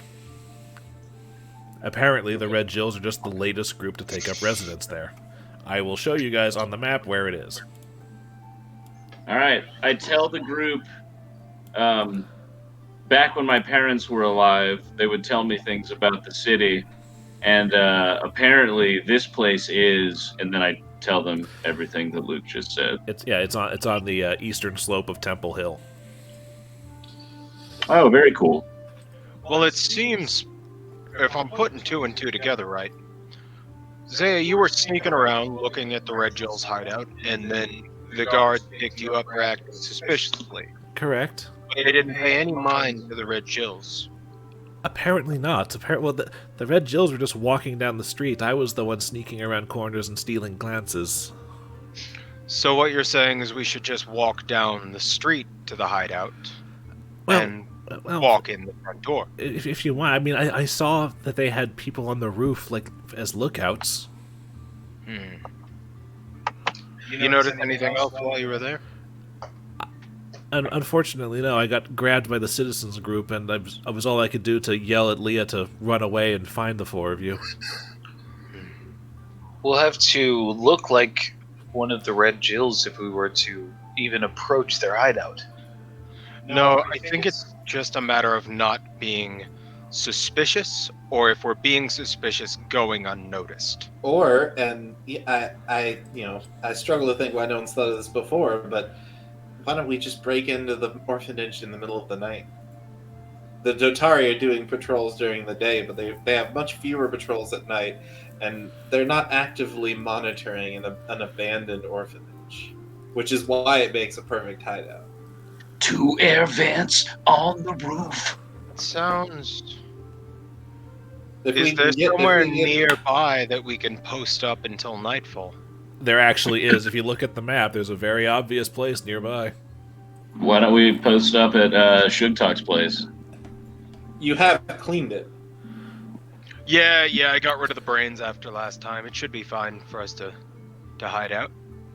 There's a small. Don't have a great directional sense, gents. Sometimes I forget where things are. Interruption. There's a small rap at the window of, and there's the Silver Raven is back. Dillon, you're muted. I'm gonna run over and open the window and let it fly back to Flickie. All right. My bad. I meant to say, excellent. I read it. What does it say? The AC turned on, so I'm trying to keep myself muted. It's okay, yeah. The note, you can recognize it's written in Laria's hand. It says, Vendelfek asked me to transcribe. He says that's nice and all, but he doesn't know if he'd be able to make it that way across the city in broad daylight, so he hopes that you'll understand if he's hesitant to join you right now. I say, damn it! And I put the Silver Raven back in my pocket. And I don't tell the other people why. So, no head? So no head, and I throw the Raven at the ground. What's up with Vendel? I say, nothing. Well, And then I go to use Sugtok's bathroom, because I try to poop every time I'm here to establish dominance. Well, we're not at Sugtok's house. Yeah, we haven't left my place. Well, then I'm going to wait to do that. Well, so is that what the plan is? We'll go to Sugtok's house tonight. We'll stake out until after curfew, and then after curfew, we'll head to the orphanage and poke around. Do we how committed do we want to be to poking around? This is the part where I cut him off and immediately ask him, if we run into any trouble, what is your plan, Icar? What are you going to do? I don't think that's not a fair question to ask. What are you trying to say? The DM's also going to remind you guys that several of you are wounded and have expended class features for today's rest. Yeah, I gotta sleep. We gotta get to Shuggy's place, baby. Shug Knight over here. Let's do it. Well, okay. Why don't we all... Wait, we haven't healed Zaya. And she's like sitting there at the table like, oh yeah, wow, alright, I'm still here. Zaya, do you need healing? She's covered in dog bites, and it's only been like a day and a half. Yeah, it wouldn't go amiss. Well, check this shit out, and I'm gonna pull one of the scrolls off of my belt. Stop. Don't use your scroll. I'm gonna give her one of my light heal potions. Why would you use a potion? You can use a potion in the middle of battle without wasting it. Okay, hold on. Let's consider how expensive these items are. How expensive is it for you to make the scroll? Like 15 gold? 12 and a half. 12 and a half gold? Okay, a cure light potion is how much? Roughly about 530? 25 for crafting, I think. Maybe. The scroll's always going to be the cheaper option. Also, you can use Never mind, my bad. you can use the potion in the middle of battle without needing me to heal. For how to save her fucking like in front of her, like, what's the cheapest option here, gentlemen? I want pictures of Spider-Man's feet. Like, I mean, the potion is going to cost 50 gold. Jesus Christ, no, let's use the I scroll. immediately the scroll. and I start scrolling the potion, and as Flickie's like, wait, and I'm going to go, shh, pull the scroll, flick it, and go, Well, okay, are you out of spells for the day? Can't you just cast it instead of using a scroll? Well, I mean, I could, Icar, but the scroll adds a certain je ne sais quoi to it. And I'm going to bundle the scroll back up and go, No. I feel better, baby. Yeah! And finger gun some healing at her. Okay. Garrett has healing finger gun, and I have damage finger gun. So is that from a scroll or is that from your spell slot? It's from my fingers. So it's your spell slot? Spell slot. So that should be D8 plus 3. So 6 points of healing. Nope, she had only taken 5. So the dog, like the bites, heal over, but she still got some scars from where they were.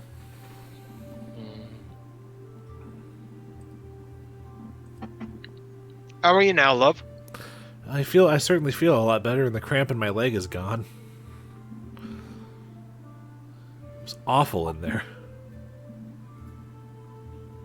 Well, let's get a move on to mine. And Barzillai is this something that Barzillai has introduced, or are the Chelish citizens doing this on their own accord?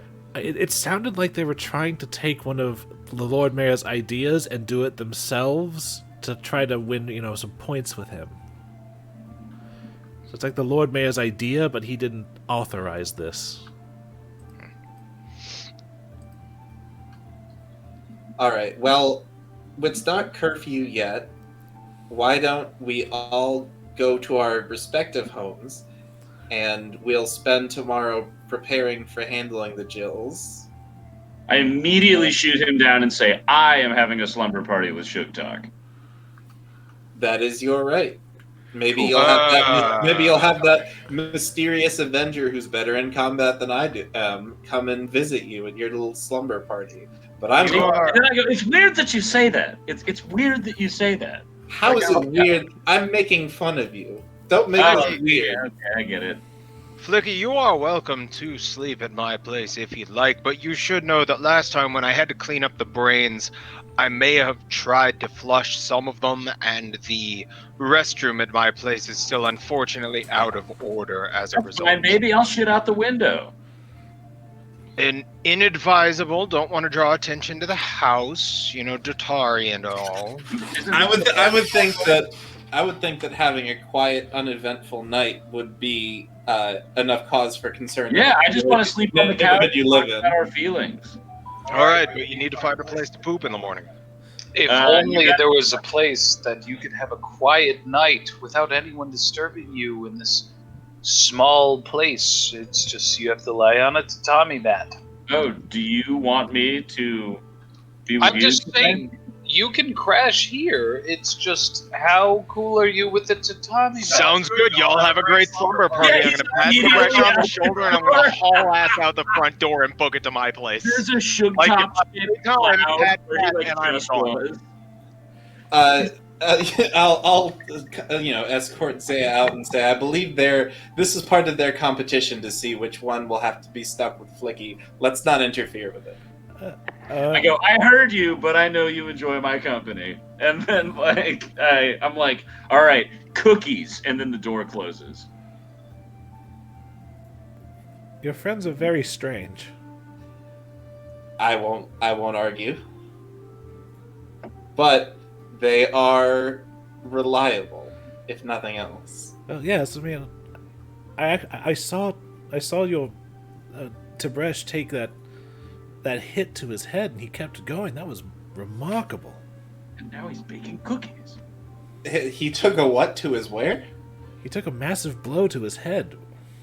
Well, that explains why he was. That explains why he was rather cordial. Yes, it's weird because it's. Wow, you kept in character, Roger. That was solid. I would have forgotten that. He wasn't. Oh man, that was good. Dillon, Mm-hmm. what did we talk about? Okay.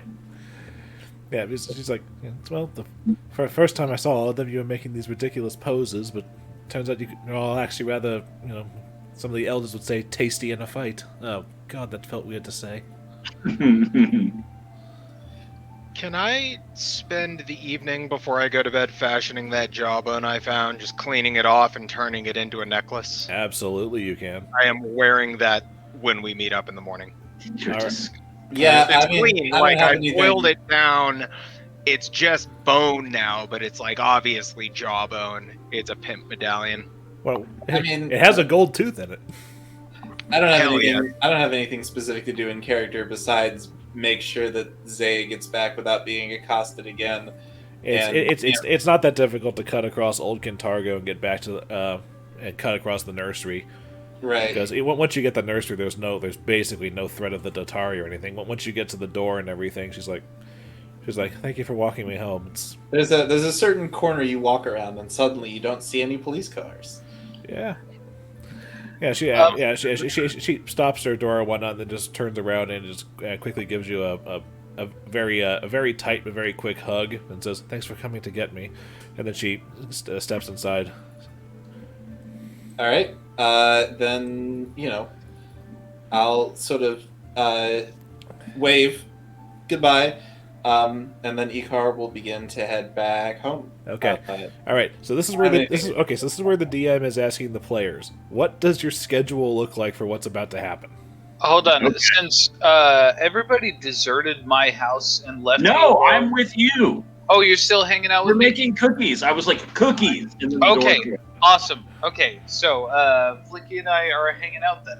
Well, yeah, we're making cookies. I'm teaching Tib'resh how to make cookies. Hey, Flickie, I appreciate this cooking lesson. I really do. I was recently, you know how I write a lot. I was recently humiliated trying to get a job nearby. So, man. Here, and I show him my old handwriting. And I'm like, whoa, that looks like a monkey stuck a pencil between its butt cheeks and tried to write. Right. So I've been trying to improve on it, and here's what I've been working on. And I'm gonna actually make a new roll using my linguistic check, which is just a +2 at the moment. Don't forget your linguistics includes your intelligence, I think. Wait, hold on. Is my intelligence factored into that? Let's see. Hey, Dylan, double check. Linguistics is intelligence, right? Yeah, I'm only getting. No, sorry, I have a 13 intelligence. I'm only Linguistics getting a is +1. intelligence. Yeah, so you would get the +1 bonus Yeah. to linguistics. So yeah, D20 +2 is the total. No, wait. Yeah, total is 2. And also taking a point in linguistics when you leveled up meant you learned a new language as well. Yes, I do have. I will be setting that aside. Okay. Well, it's I hand Dillon a manuscript that is whatever 12 is in linguistics. It is, for the record, better than what I handed the lady at the shop. True. It's better than the average person's script, but it's not exactly anything you would call beautiful calligraphy yet. Okay, I look at Tib'resh, I look up at him, because you're like what? Because I'm like 6 foot, but you're like what, 7? I'm right at 7 foot. Okay, I Maybe look up 7. at Tib'resh, I put my hand on his shoulder, and I go, you know what I just said about the monkey? Yeah. Well, you know what this looks like? It looks like you stuck a pencil in your ass and tried to write. You're getting there, man. I give him a pat on the shoulder, and then I'm wearing an apron that says "Kiss the Chef" or like "Kiss the Cook" or whatever. I've got like oven mitts because we're making cookies. Okay. These We do cookies this. Okay, elevate. Luke asked for a schedule real quick. I say the cookies take like what, an hour and a half. Okay, I'm not asking about that particular. I'm asking for the broad chunks of things. But before I get into that, Garrett, 2 hours per scroll and maybe about an hour and a half to make the thing into a necklace. And what time is Oh. it right now? At this point, it's probably only about 1 in the afternoon because you guys did your rebellion stuff this morning. Got all that out of the way. Yeah, you had basically a lunchtime battle in the park. Let's Okay. say I run straight home, start crafting. I've got time to make about 3 Cure Light Wound scrolls. Yeah, that would be and the 6 necklace hours. before bed. Yeah, it'd be 6 hours, and then scrub that thing off. Yeah. The thing I was asking about the schedule is, are you guys waiting until tonight to sneak in? Because that's not going to be enough time for the 8-hour rest you guys would need to get your shit I back. think the consensus is that we're going to do it on The following night? on the following night. Okay. Go home, recuperate a bit from today, lay low for a minute, then meet up at mine and strike tomorrow. I Okay. love how Garrett, your Sugtok is treating me like Jazz from The Fresh Prince. Like, I'm like, yeah, man, I'm gonna crash at your place, and you're like, okay. And then Tim's like, I mean, he could crash you, and you're like, ba-dow, bow, bow, bow, bow. Y'all have a good time. Zunk. So, tomorrow, the next day, I'd like to probably spend some time making a couple alchemical items Okay. before we go into, before we go hard. All right. You know how to do that. I'll let you do that behind the scenes. This Okay. is, I believe Sundays are normally a day where Icar is not around to do stuff during the day. But, he'll obviously tell his parents he's going to be out late tonight. But, he's just going to stay with someone else. He'll stay inside. He's not going to violate curfew.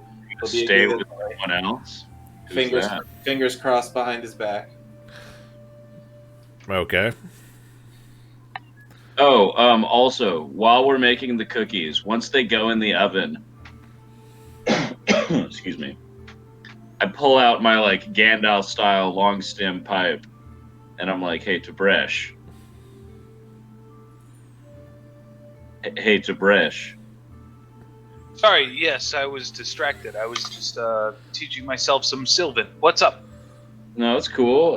If you need any help with grammar, I can help you. I'm pretty well versed in Sylvan. But you ever spoke to pipe before, my guy? No, it wasn't generally encouraged. It dilutes the body and the mind and the soul. Why? Come over here, man. I got an experience for you. And then he smokes wizard weed with me. That's up to him. In the vague interest of broadening my horizons, I take one puff and And cough. that's all you need, baby. You ain't a wizard. I cough like a little bitch. All right. We bond. All right. And then, yeah, eventually... Tib'resh the sees cookies shapes come out, moving in the shadows. And we're all like, we're in the living room like, ha-ha, these cookies are great. Ha-ha. And like, that's how our night goes. These might be the best cookies I've ever had in my life. My God, baby. Okay. You crazy one, Jay. Okay. Well, all right, that happens. So morning rolls around. Is there anything specific any of you guys want to do during the daytime tonight, or do you guys just want to fast forward to the following night where you guys want to scoot on to the Humber house? There's only one thing I want to do. I'm not going to make a long, drawn-out thing about it.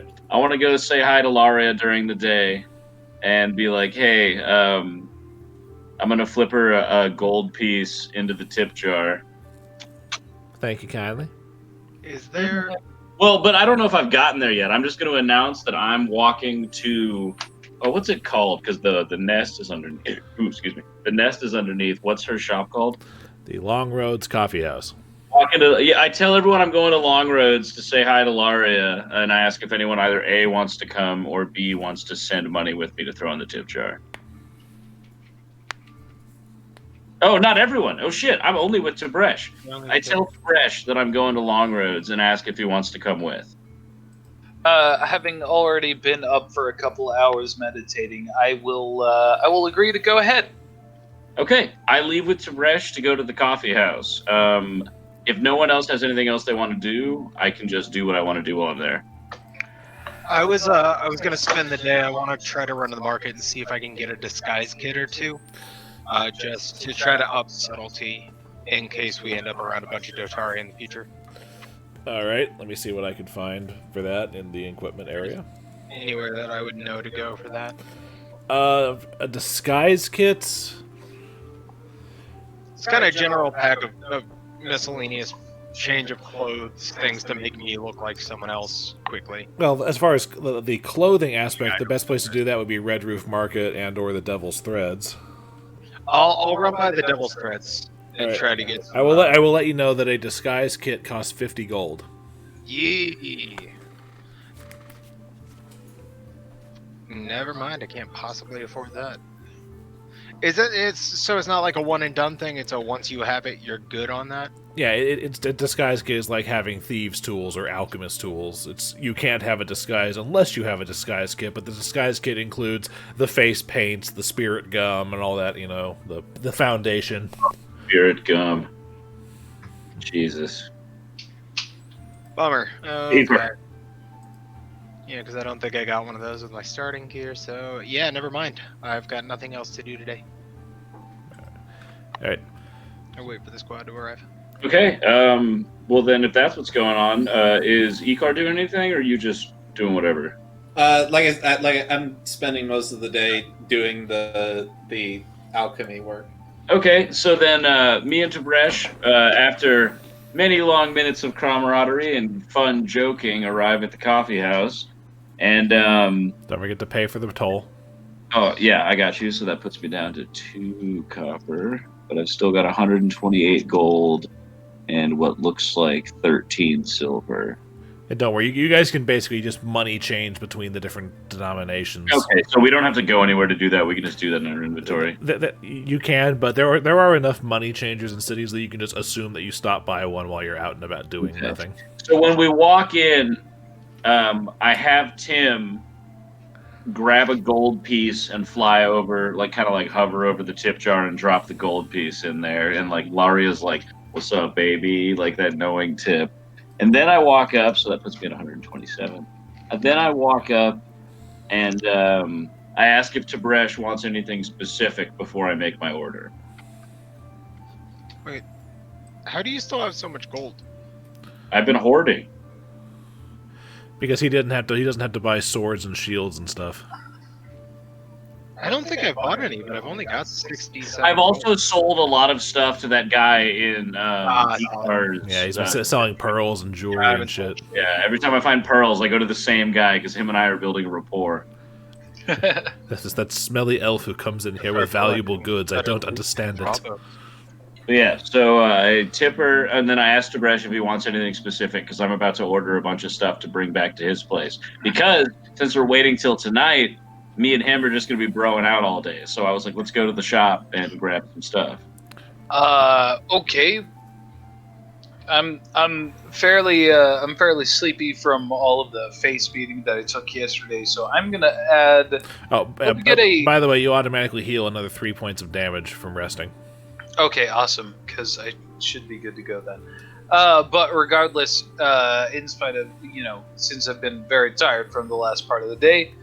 I'm going to order a double triple calf mocha latte with the foam.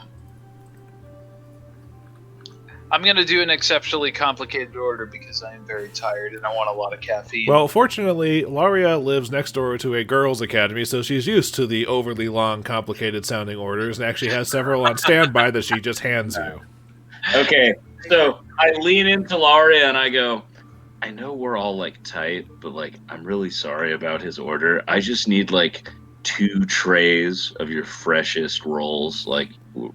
We need something to snack on while we're talking about our plans today. All right. I got a tray ready to go, and there's one that's a couple minutes from coming out of the oven. Is that going to be fine for you? I say, yeah. What's the price for the 2 trays? And then before she can answer, I say 1 gold piece. Perfect. And I toss another gold piece into the tip jar. Thank you very much. She takes And the then she I takes the look piece at out it of and, like, we she give takes her the that she takes the knowing- gold piece out of the tip jar and puts it in the actual like coin box. And I go, my bad, but you get the point. I do. Yeah. Okay. Cool. But I also, while we're still like chilling here for a sec, I'm like, hey, just so you know, the nest has proved to be for the benefit of the city. I think one day you'll look back on this and realize you made one of the most amazing decisions of your life. I certainly hope so. Just behave yourselves while you're down there. And then I stand up and pretend to fake laugh like she told me a joke, and I'm like, all right, I'll wait for the rolls to be ready, and I go sit down with Tib'resh. All right, I'm gonna fast forward to the rolls, Okay, get cool. ready, Yeah, and you that's guys what I head wanted there. to do. I just wanted to get some character work with Laria. There you go. So you guys have your day. You guys burn the day as you wait for night, which reminds me, I gotta scoot the calendar forward. I can hear you. It's playing through the computer. All right. Sunday. Okay, Sunday. Now Sunday night rolls around, and are you guys just waiting until curfew before you guys do anything? I mean, yeah. before curfew, I need to head over to go to Sugtok's house. Well, yeah. Well, I'm assuming that's just what you guys are doing because your plan was meet up, wait for curfew, and then head out a little bit after. Right.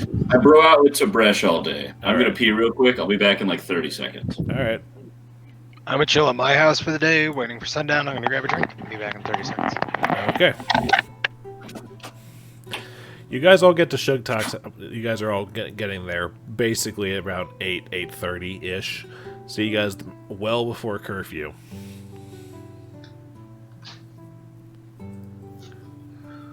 All right. So, Tib'resh, what's the plan here? The plan here, I just know that we were supposed to meet up. I think we have a few rumors that we have to dig into.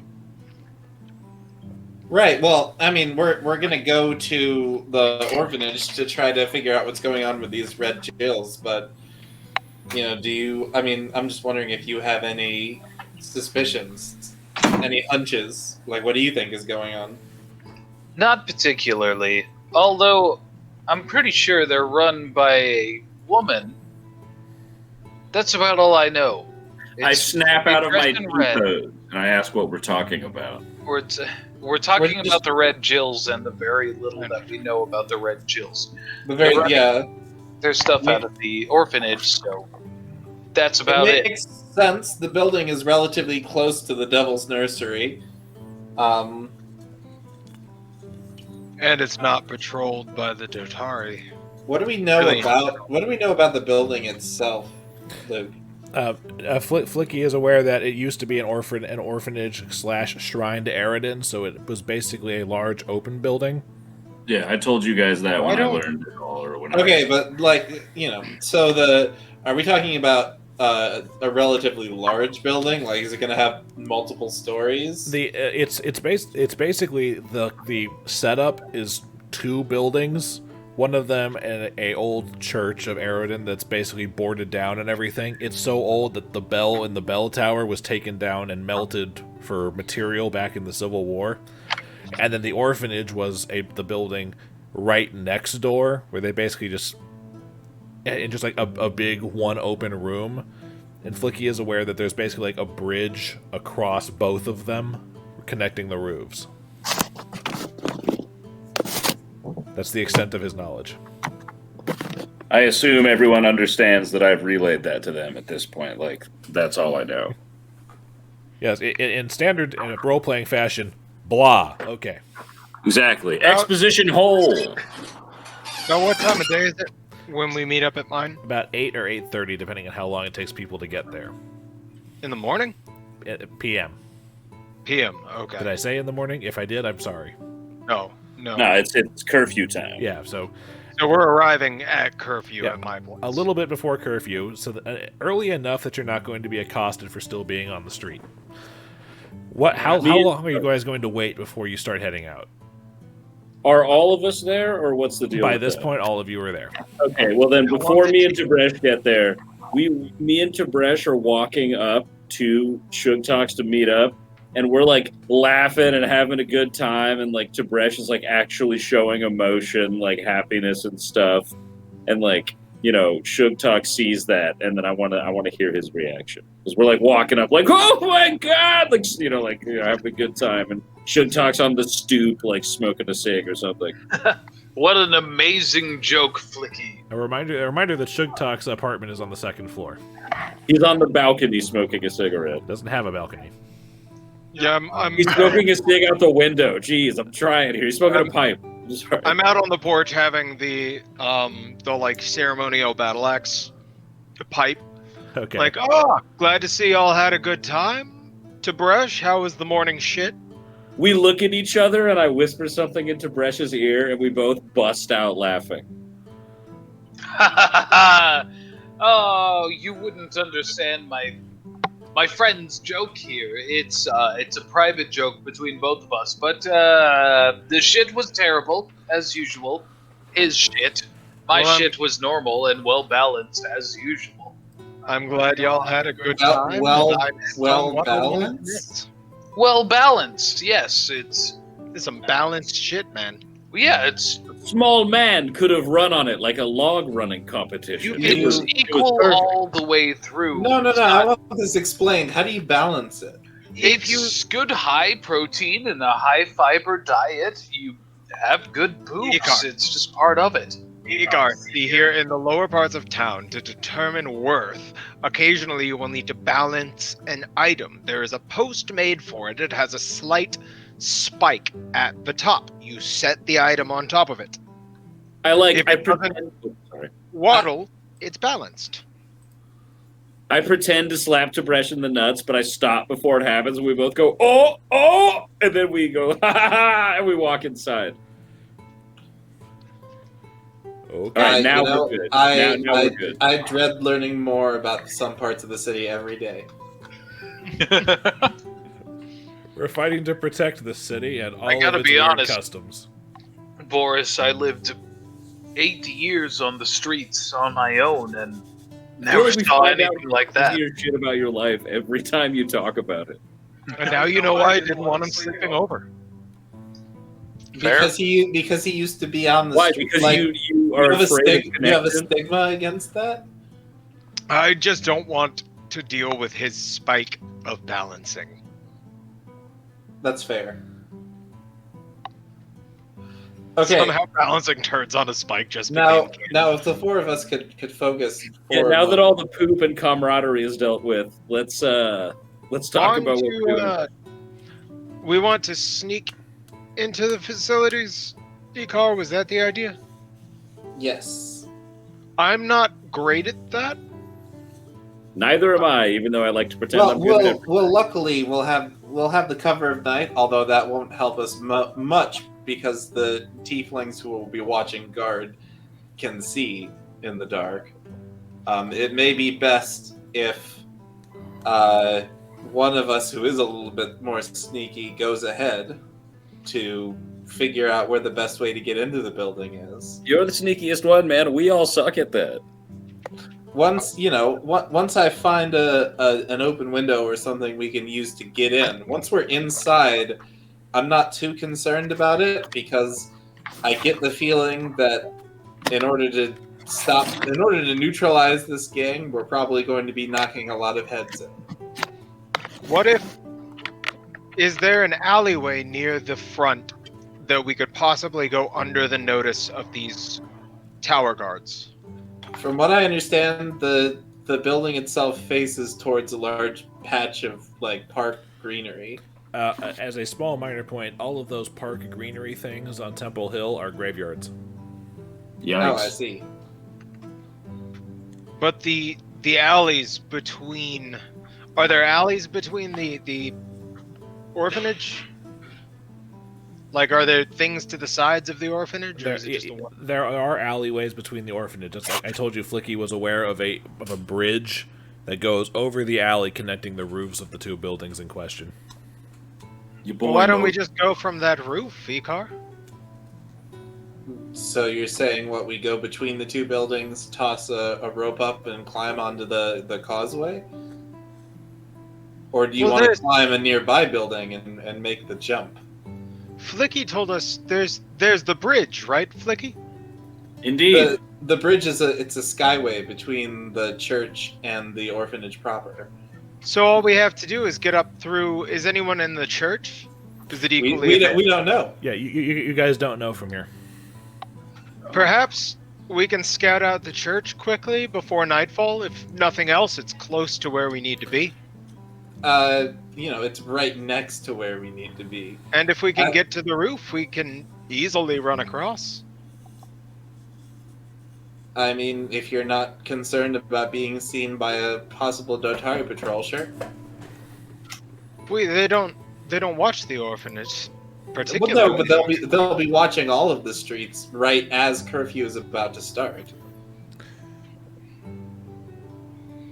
I think scouting the church is a worthwhile endeavor if you gentlemen are up for the risks. Um, I'll leave it to a vote. I think it's best to wait until we do anything, until after curfew and everybody's cleared out. whatever happens, I look at Sugtok and I say, what do I say? Man, at this point, I don't even know if I can call you man. You are half beast, half man. But, sir, I am calling you Skull Crusher from now on, because I don't know if you've noticed, but there's a trend here. And I give him like that Spartan handshake where you lock like halfway up the forearm. And I look him in the eyes and I'm like, you're a goddamn son of a bitch. Fucking right. But watch, this is how it's done next time. I will take his Spartan handshake, grasp his arm, and then offer him a low knuckles. The really, subtle, you barely notice it happened, clank of the back of the fists. Low knucks. It's for I'm here subtle, for it. bro. I'm here And teach for it. him the low knucks. I acknowledge the low knucks and ascend to a higher plane of existence. I'll lean over to Icar and say, "Hey, is this do you understand what's No. Okay. Just wanted to make sure." I look at Tib'resh and I'm like, it is one of our in-the-know jokes, in a sense.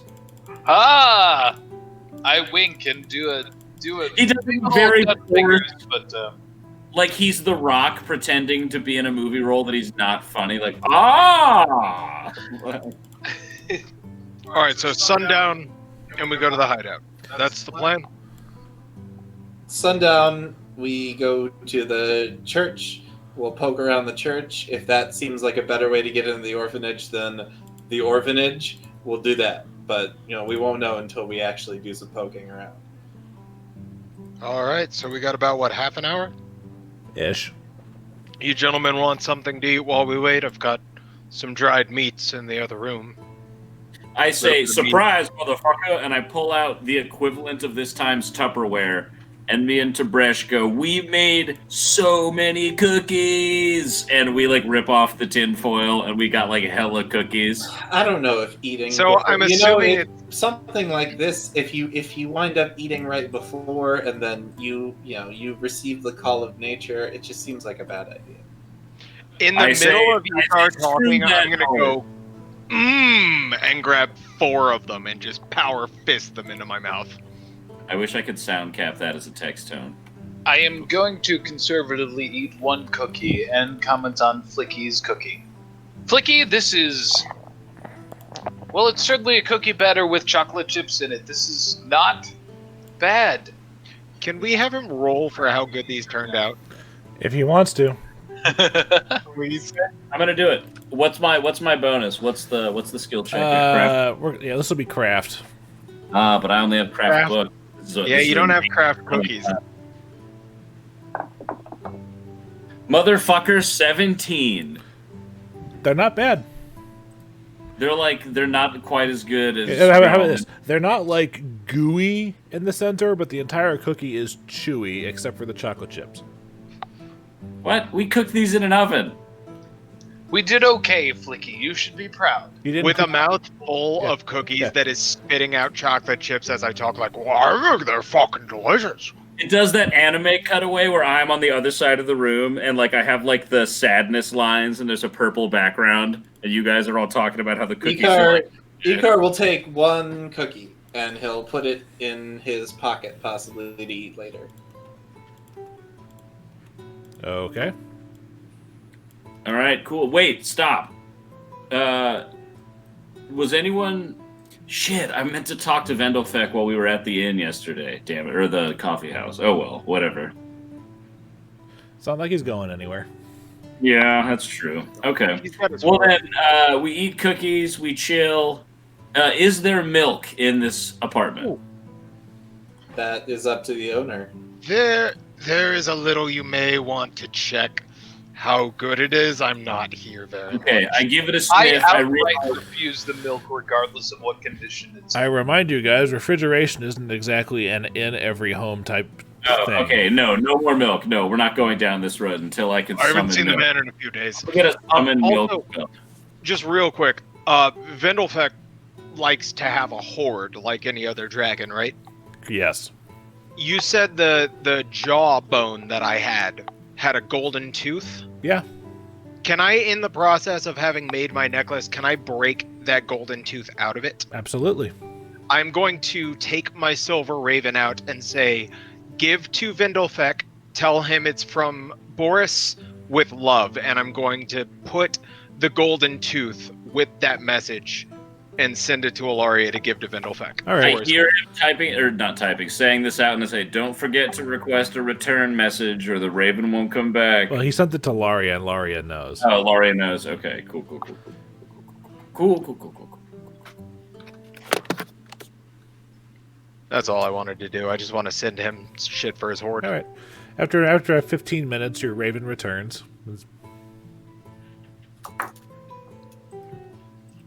Good. Well, shall we get moving, gentlemen? Cookies were great. I think we're Thank heated up you. for battle. Yes, and let's visit the task at hand. I say, don't worry about bringing back the Tupperware. Just give it back to me whenever. Like, it's okay. And I cover it back up and put it in your storage The thing. times Tupperware is functionally what, cheesecloth, Luke? I could go into a very, very long diatribe on what the medieval equivalent of Tupperware in food storage is, because I've seen a lot of YouTube videos about old cooking. I will spare you and say it happens. Okay. It may- You can just grab it after the mission.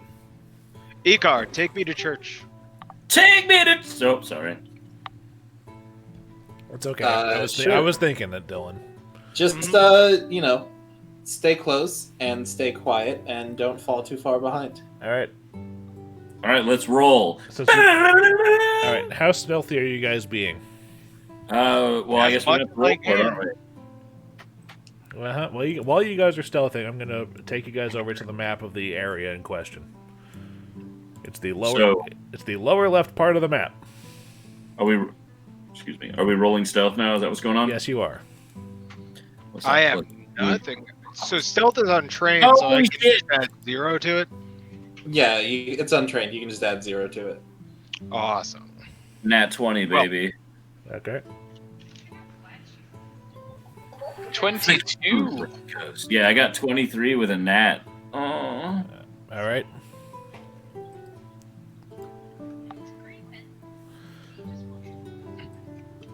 Okay. So is it cats and guests happening behind us? All right. So Tib'resh, Sugtok, and the 20 and the 19. All right. That's relatively okay. Tib'resh and Flickie rolled high enough that the couple of times that Sugtok almost clinks himself into being noticed by a patrolling Datari is quickly pulled aside with one of those like Like we're behind a light post that shouldn't hide anyone, but somehow we pull him behind the light post. something like that. Yeah, I'm a fucking ghost. or Scooby sneaking. Yeah, but you guys are coming up on the setup. So I have you down here at the very bottom of the map. On the bottom left is the layout, and those of you who can see in the dark, because there's still light coming from the ambient city, can see the three guys milling around on top of the of the church. Wait, so we're in this one with like the weird wooden floor in the middle? Wait, where the hell am I? No, down. Bottom left. Bottom left. Oh, okay. Yeah, I was just in the wrong part of the map. My bad. So Sorry. This is the orphanage, and this is the church. Correct. And as you guys come around, you can see that the church doors are all boarded up and sealed. And actually, Flickie can identify that like it's been like magically like treated with stone to kind of keep the doors shut. Like the church, the interior of the church is officially like, out of business, but the orphanage has doors that people can go into and out of. It's a little weird that the church is all blocked up and the orphanage seems open to the public. Yeah, and the big thing on top of the map with the blocky corners is the bell tower. Hey, Luke, drop me Tim the Hawk. Ask and you shall receive. All right, so we are what? In like, whoa. Sorry, I just clicked on something. The wrong, whatever. Okay, so we are what? In the basement of the orphanage? No, you guys We're outside. You guys are outside. Oh, okay, I see what's going on. Never mind, Those sorry. red goblin-y looking guys. This whole those are 2D, 3D perspective thing trips me out sometimes. Yeah, but and yes, they're wearing the signature red cloaks that look, and since they're all tieflings, they do look familiar to they are reminiscent of the guys that jumped you outside your apartment a little while ago. All right. They're on the roof of the church? Yes. So our stealth rolls have already been counted. It's not like we're still sneaking with those. I've made note of how stealthy you guys are being on your way out in town. Okay. Well, then I am going to come over here and poke my head around the corner and see what I can see. Tim stays on my shoulder. Okay. The little dots here on the map indicate basically an awning. So they're keeping the door dry, like a front, like keeping the rain off of people going on the front door. Okay. There's a couple extra of them put around the front, sort of like a keep out situation, but the corner right there where you are is enough for a human-sized person to sneak through. And yes, we are about to get another second short break. But since we already took a couple minutes, it should be like short. Yeah, it's going to be like another 5-8 minute Yeah, break. it was short. Morgan's sister is here. I just want to make sure I say What? that. I haven't seen her in forever. Yeah, like while Madison is here, I also went to the bathroom to pee, and Yeah. Okay. Yeah, we're good. All right. So since we're coming up on what's pretty much going to be an encounter again, we're going to take the break now before someone botches and makes your presence known. Because All right, smoke a cig and come back, boys. Okay. All right. yeah, quick sig, gonna commune with our guests real quick. 8:20 at the latest, probably 8:15 or like. All right.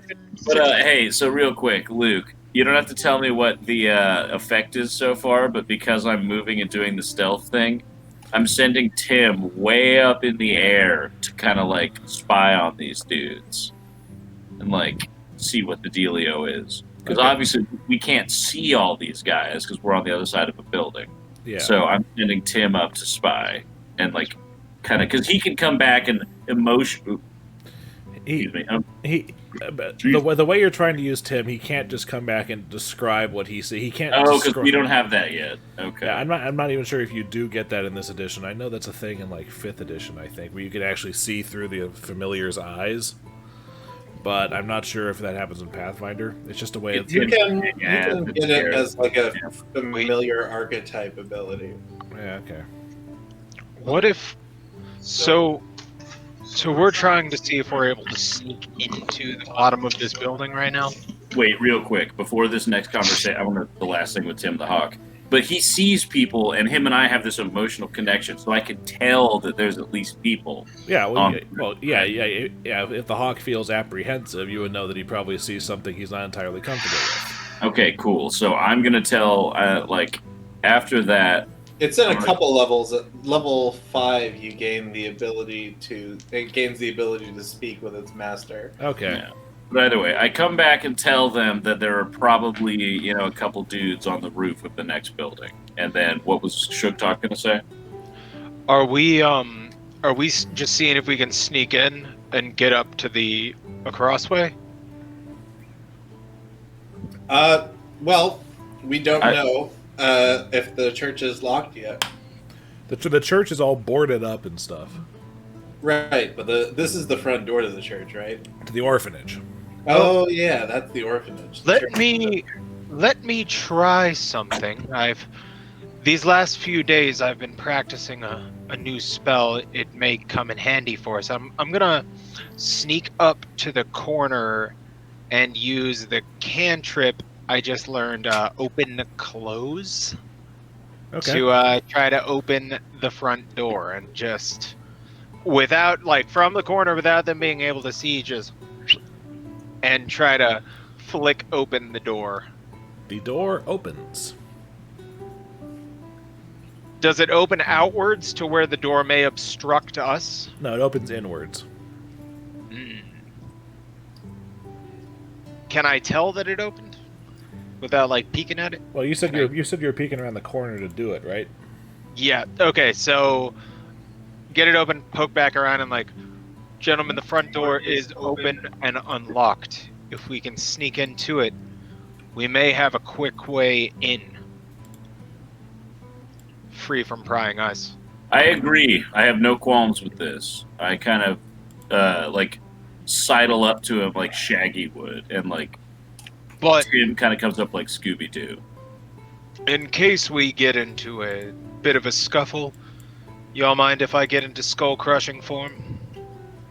I point at him with the double finger guns and I go, it's nice, right?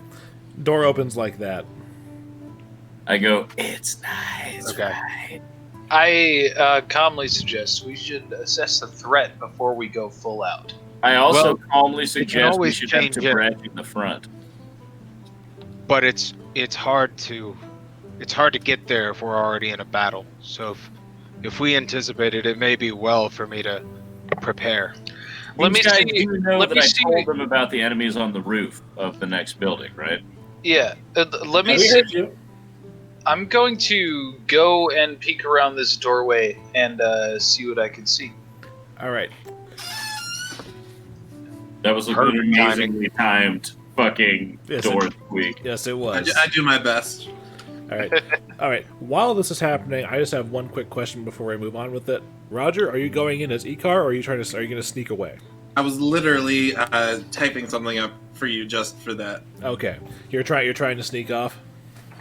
Well, they're all fixated on the door, right? Exactly. No, I was about to say I turn around to talk to Icar. Oh, that's such a bummer, dude. Oh, you don't go to turn around and he's not there. I go, hey, Eek. Damn it. Like, And I'm gonna perceive what I can see from this doorway. Is that just a regular perception? Not necessarily. It's just a matter of looking inside. But my question is, you have low light vision or dark vision? I have dark vision. Okay, dark vision, so you'll be able to see inside. Hold on. That's the wrong thing. Alright, inside you can see that it appears that the entire inside of what once was this orphanage has been gutted except for the 4 support pillars leading up to the ceiling. And there are a number of bedrolls and supply crates and whatnot just around the room. Like they're just using it as a great big flop house. Okay. Alright, you can notice against this one over here, this support, that the little orange line I've made appears to be a ladder leading to a trapdoor in the roof, which, judging from the height, would lead out onto the ceiling. Sorry, Okay. trapdoor in the ceiling, which you think would lead to the roof. I whisper to the guys, "Hey, no one's in this next room. Looks like there's a ladder leading up to the roof." I hear what he says, and I leave Tim the Hawk outside, like up here, and I start to creep in after Tib'resh. Okay. I'm gonna follow suit. I would like to go And ahead. Tim is like above where these enemies can see him. Like Tim is like circling like way above. I will also remind you, it's not like it's just these 2 buildings. There are other buildings surrounding that he could perch on. Okay, well then, if that's the case, then I have him perched on like a higher side building. Okay, but since you're on the slope of Temple Hill, it's not that hard for that to happen. Oh shit! I can just put him on the temple. All right, cool. Yeah. You probably don't want to do that. I'm Oh, going that's to. true. I want to quickly search this room while there's no one in it. Okay. I follow them in. All right. I'm gonna need a perception check to see what you find. 27. Nice. Okay. Looking around in the bedrolls and the supplies and everything, you find a bunch of mundane things, like a couple bits of like leather, maybe a bag or two of flour or grain or something. But you notice that for all of the thuggery that this gang has been doing, there's a distinct lack of shiny in here. Or no pay. Looks like these fellas aren't making much coin. They're just living here. It seems that most criminals are out for mostly money and capital gain. Maybe they've got different motives than we expected. I put my hands on both Tibresh's and Sugtok's shoulders to stop us walking, and I say, does no one... No... Very sorry. I say, does no one think about how Icar keeps disappearing? I look into each of their eyes, but Tim has to fucking do a bluff check to not reveal the emotion, because we had a bro night. I'm willing to do that. All of that stuff is up to him. It's one of those things where he gets to dictate his actions. You don't get to do that for him. Right. I'm going to try and bluff with no bonuses to it. He can't dictate away his love. It is curious that Icar is gone again. Yeah, and I'm just gonna say I haven't noticed anything unusual about his behavior. I just think maybe Icar has some other things going on that maybe we don't fully understand. We are out. Am I allowed to roll to like probe Tib'resh? No, I just rolled an 11 on my on my what was that check? Sorry, I was doing bluff, which I have no bonuses to. Yeah, what are you trying to do? Just pretend I'm like trying it to doesn't- I'm Last time you slipped off. Yeah, I'm being responsive. I'm being trying to be nice to Icar, even though I've noticed something suspicious. I'm just like, hey, I haven't seen anything. I don't know what you're talking about. What do I roll? Against my Like, bluff. I have my own suspicions, but I want to see, because I feel like Tib'resh has been fucking squatting on some duties of information. If he wants to tell you, he can. If he doesn't, he could hold something back, but that would be his bluff against your sense motive. My Yeah, sense try motive, a sense motive. I'll sense react. motive is +2. No shit, 21. I don't even know. Has he been disappearing recently? I haven't. I mean, have you? I don't. Have he? I mean, has whoa, that concussion hurt really bad, guys. I am. I'm still pretty tired from the other day. What did you say? Do concussions make you sweat? Is it hot in here? Is everybody? I don't get information out of this. No, you can clearly tell that I am bluffing, and I do not know how to cover for my. You don't know. Actually, it's so bad you don't know if he's legitimately bluffing or if he's having a stroke. Okay, then here's what I do. I lean into Tib'resh and I go, if you're having a stroke, I'm sorry, but if you're not, I won't tell anyone, but I need to know. Because... Flickie, there are certain things a man has to keep to himself. What? I'm not Friend talking here to isn't good you at in the hiding room. intentions, but we'll see. But I do No, I'm not agree talking with you. It's a little strange that in the middle of a night raid after curfew, Icar would slip off. In the interest of Icar serving the balance, I'm gonna not say anything else, regardless of my reaction to this. We all kind of insane- swap out of the warehouse like Larry, Curly, and Mo, just like running into each other. Perhaps he is keeping the roof guards that Tim noticed occupied. Let's make good use of the time and head up that ladder over there. Fair enough. Let's do it.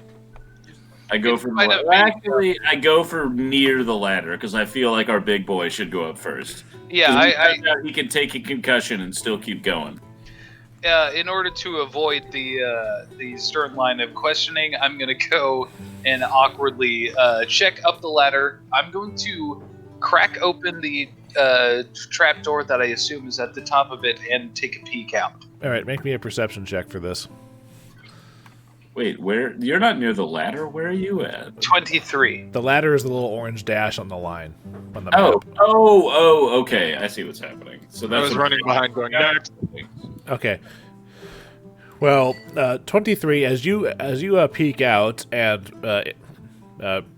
Tenebrae, since you're outside, you actually hear this, but you can actually see across the roof. You can see there appears to be one of the guys has gone away from the edge and is now staring at the bell tower on the far side of the church. And at the platform of the bell tower is about 15 feet above the that part of the church. And by the way, can you guys see the coloration difference in the church roofs, like from between here and here? dark brown and light brown. Yeah, the light brown is flat, and the dark brown is like the slope down. Oh, okay. Okay. I see. What's going on. So this platform right here is about 15 feet above the bottom of the slope, but only 10 feet above the flat part. Okay. So this particular member of the gang is talking to, and you hear a female voice coming from this figure up here, and she's berating him. Hold on a second. You can just tell that just from the tone of her voice. And she's saying, like, "You will all found a pathetic amount today. You honestly expect to maintain your membership in this with paltry offerings like this? You disgust me. Almost as much as that human filth that walks the streets." But he says, "Sorry, there wasn't that much. He was just a leather worker." "I don't care if he was just a leather worker. He runs a shop. He makes money. Get more of it next time. All of your shares are forfeit for this incompetence."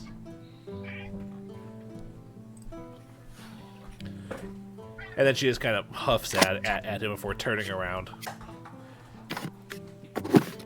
Jeez. Who heard that? Which characters? That would be Tenebrae and Tib'resh. Damn. Okay, I was gonna say something, but I whisper down, "There's a woman in charge up here, and she is quite upset." And despite the fact that I'm using the white mage token, she's dressed in more. Even the rest of them are all wearing red cloaks. She's wearing red everything, including a hood.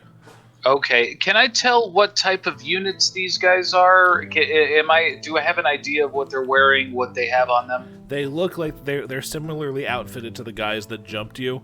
So they've got daggers and crossbows and leather armor In red outfits? and red cloaks. Okay. Looks, And yes, Roger, that's a high enough climb check. Thank you. thank look- you. The best part of that. I say to the guys below, "Looks to be the Red Jills again." And I'm gonna go ahead and boldly pop out of the trapdoor. Oh shit! And I'm gonna start climbing the ladder. As soon as I see him go over the trapdoor, I'm climbing. All right, I am just going to assume you guys are on the roof, but for the sake of a 2D map, it's just Beautiful. one of those things. Okay. So Tib'resh is on this square on the thing, so he pops out and goes, "Aha!" or something, right? Because you're popping out, unless you want to be stealthy about it. I'm actually going to stealthily crawl out of the hole in the roof. All right, I need you to make me a separate stealth check because trapdoor now. That's fine. Let me double check that skill. Cool.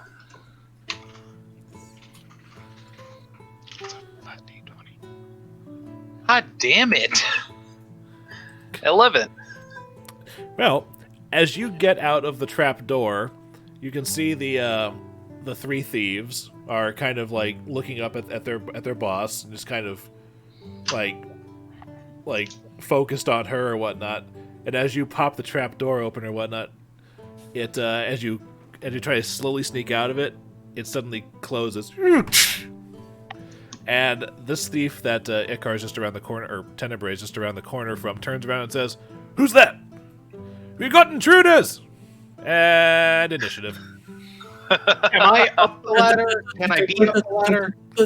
What, you're halfway up the ladder at this point. Fuck. So I'm gonna have to use an action if I wanted, because I didn't want to climb with hooves. Is the only reason I hadn't transformed. I was gonna transform into Boarris as soon as I hit the top. Do I need to use my first action of combat to do that, or can we say I've already done that? If you want to open the trapdoor, you're gonna need thumbs. Cool. Cause yeah, fuck. All right. So I'm getting up the ladder.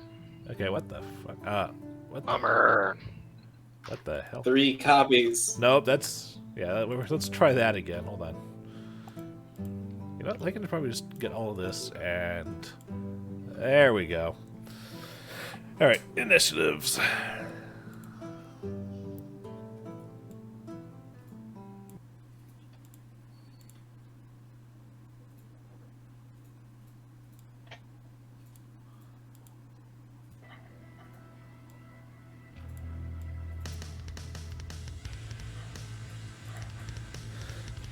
Everybody rolling and doing their stuff?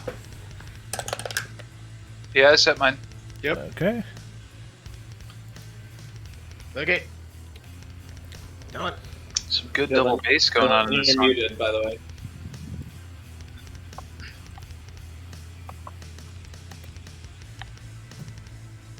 Sorry, my bad. Ooh. I'm gonna use the restroom real quick. I'll be back in 30 seconds. Keep going Oh, without come me. on. I gotta pee, man. Give me a second. You're second in combat. No, I'm third. Well, I haven't sorted yet. Get them Icar. Okay. Oh yeah. Okay, roll. All right. Yeah, he'll have time. Well, the very first person that takes a turn is actually her, who she sees Tib'resh and says, "You idiots! Someone was followed. Kill them!" And yes, actually, Roger, that would hit. Okay, well that includes the 2d8 from the hidden strike, from not knowing that I'm there yet. Yeah, ouch. Yeah, you get him through the head. It passes through almost like it's a watermelon for some reason. You've apparently found a soft spot in his cranium. Nice. One of them's already down. Holy shit. This is the part where I make a distasteful joke about having familiarized myself with tiefling heads over the past couple weeks. Oh, really? Sorry. Oh, yes. Sorry, I had to make the joke because Dillon was away from his chair. It's So- true. Once he and comes what back- joke, baby? You'll have to watch the episode when I post it. Once he Are comes you gonna back, fucking he can't make get me to watch the episode on an episode I'm in? Jeez, Louise. Well, not the All whole right. episode, just this part. I mean, I noticed this guy getting his head splattered, right? He's within my FOV. Yeah, I guess. Okay. Dark vision. Wait, who fucking splattered ahead? That was gone okay. for Icar just Icar. splattered one of these guys. Icar was doing, or Tenebrae was Icar doing. hit somebody? Yeah, Tenebrae was Or, doing yeah. some sneaking and actually caught somebody Wait, unawares. is it and Tenebrae or Icar? it's Tenebrae, but you Tenebrae. guys haven't noticed him yet. Alright. Right. So I see this head splatter off to the right, and I'm like, okay, I see what's going on. And I am. Let's see. I want to see how much I can actually cross right now. So going from the roof, I have to go specifically across this. Correct. Or you could always jump. It's not that far. That's true. That is not a long distance. Okay. I still have to charge and jump in order to make that distance. I don't know if you can charge I don't know if you can jump during a charge. That's what I'm worried about. Okay, fine. Especially not over such precarious terrain like that. This is the most immediate spot that I can make. So I'm going to hop across the roof and land right here. All right, I'm going to need an acrobatics check from you on that. In order to leap and charge, you have to take a. That's a third-party combat feat. Oh, okay. Yeah, I'm just gonna do the acrobatics check, which I gotta double check real quick, cause okay.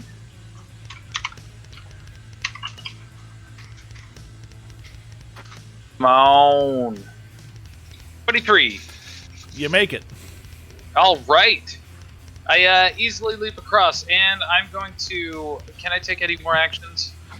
That's just a movement. That's just a movement. Okay, awesome. I'm going to.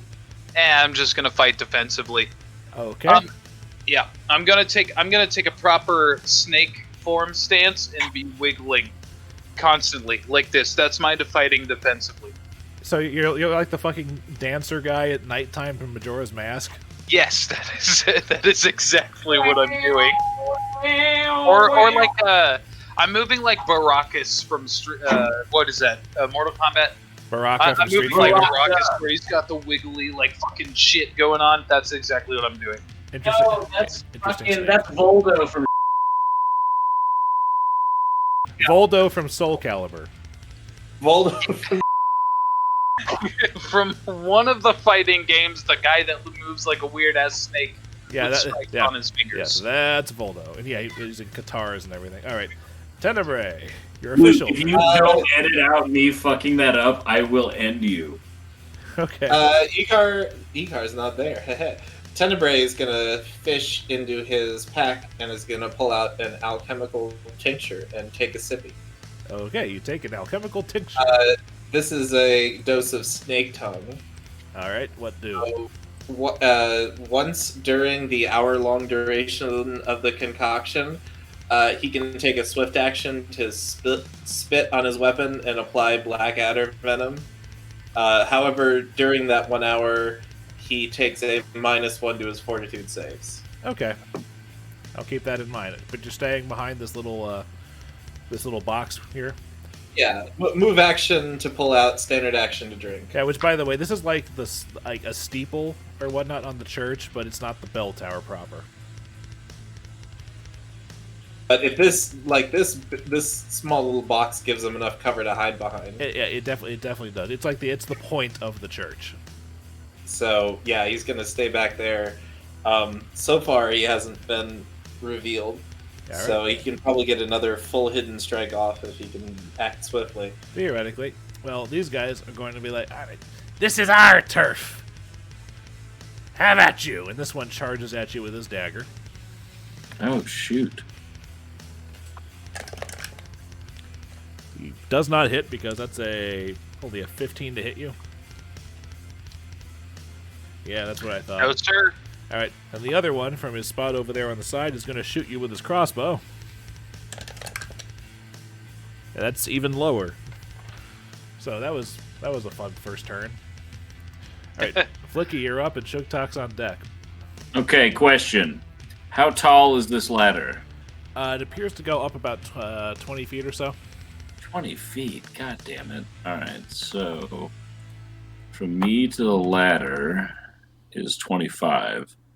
So it'd be 35 feet to get my torso out of the top, huh? Yeah, Roger, I'm not going to let you go diagonally around a corner like that. Around this corner? Yeah. You, Wait, if the ladder... That's fair. Okay. See. I can still get there in 30 feet. How do I That's fine. How do I whisper to the GM again? /W space Luke space message. Luke. Okay. The +2 to strength, Garrett, is what you naturally have racially as a rage-bred shifter kid. You always have that +2 strength. It's the +2 con that you get while shifted. Oh, so it's just an extra 1 hit point while shifted. Yes, an extra. Okay. Well, for now, an extra 3 hit points because you're level 3, because it's a point for every hit die that you have. I had not been applying that, so that's neat. Luke, just say yes No. or no. No. Damn it. Damn it. Damn it. Okay. But you cannot, you cannot just remotely send spells from your familiar. Bro, I'm a wizard, man. What did you think was You're a gonna level happen? 3 wizard. Also, I can't move my own token. Are you on the correct? Are you on the correct thing? Oh, dude, no, I'm not. Okay. But Dylan, I do think you could start keeping Tim on your shoulder and applying like zap touch moves and say, "Get him, buddy," and he can run and slap on those touch moves. Well, but He I can. also have to spend my turn to do that. Yeah, yes, So- yeah. Basically, he uses the Hawk's By the movements way, to cast a touch spell. Is Sugtok on the ladder? Sugtok is Yeah, on I'm the halfway up. ladder. Okay, well then, I stand at the base of the ladder and grab a rung ready to go up my next turn. And I have Tim fly directly over this guy and try and poop in his eyes. All right. Don't sound so happy, Luke. Is No, he it's able to hold movement for if I get up. And Oh! Unfortunately, his combat maneuver defense is higher than that, so no. One of these days, this will work, and it will be huge. All right. It will never work. Is he allowed to hold movement for if I get up the ladder to be able to quickly follow? He still has only 30-foot movement, so he has to cross like the 20-25 feet to the ladder and then start climbing up the ladder. He'd still be below you.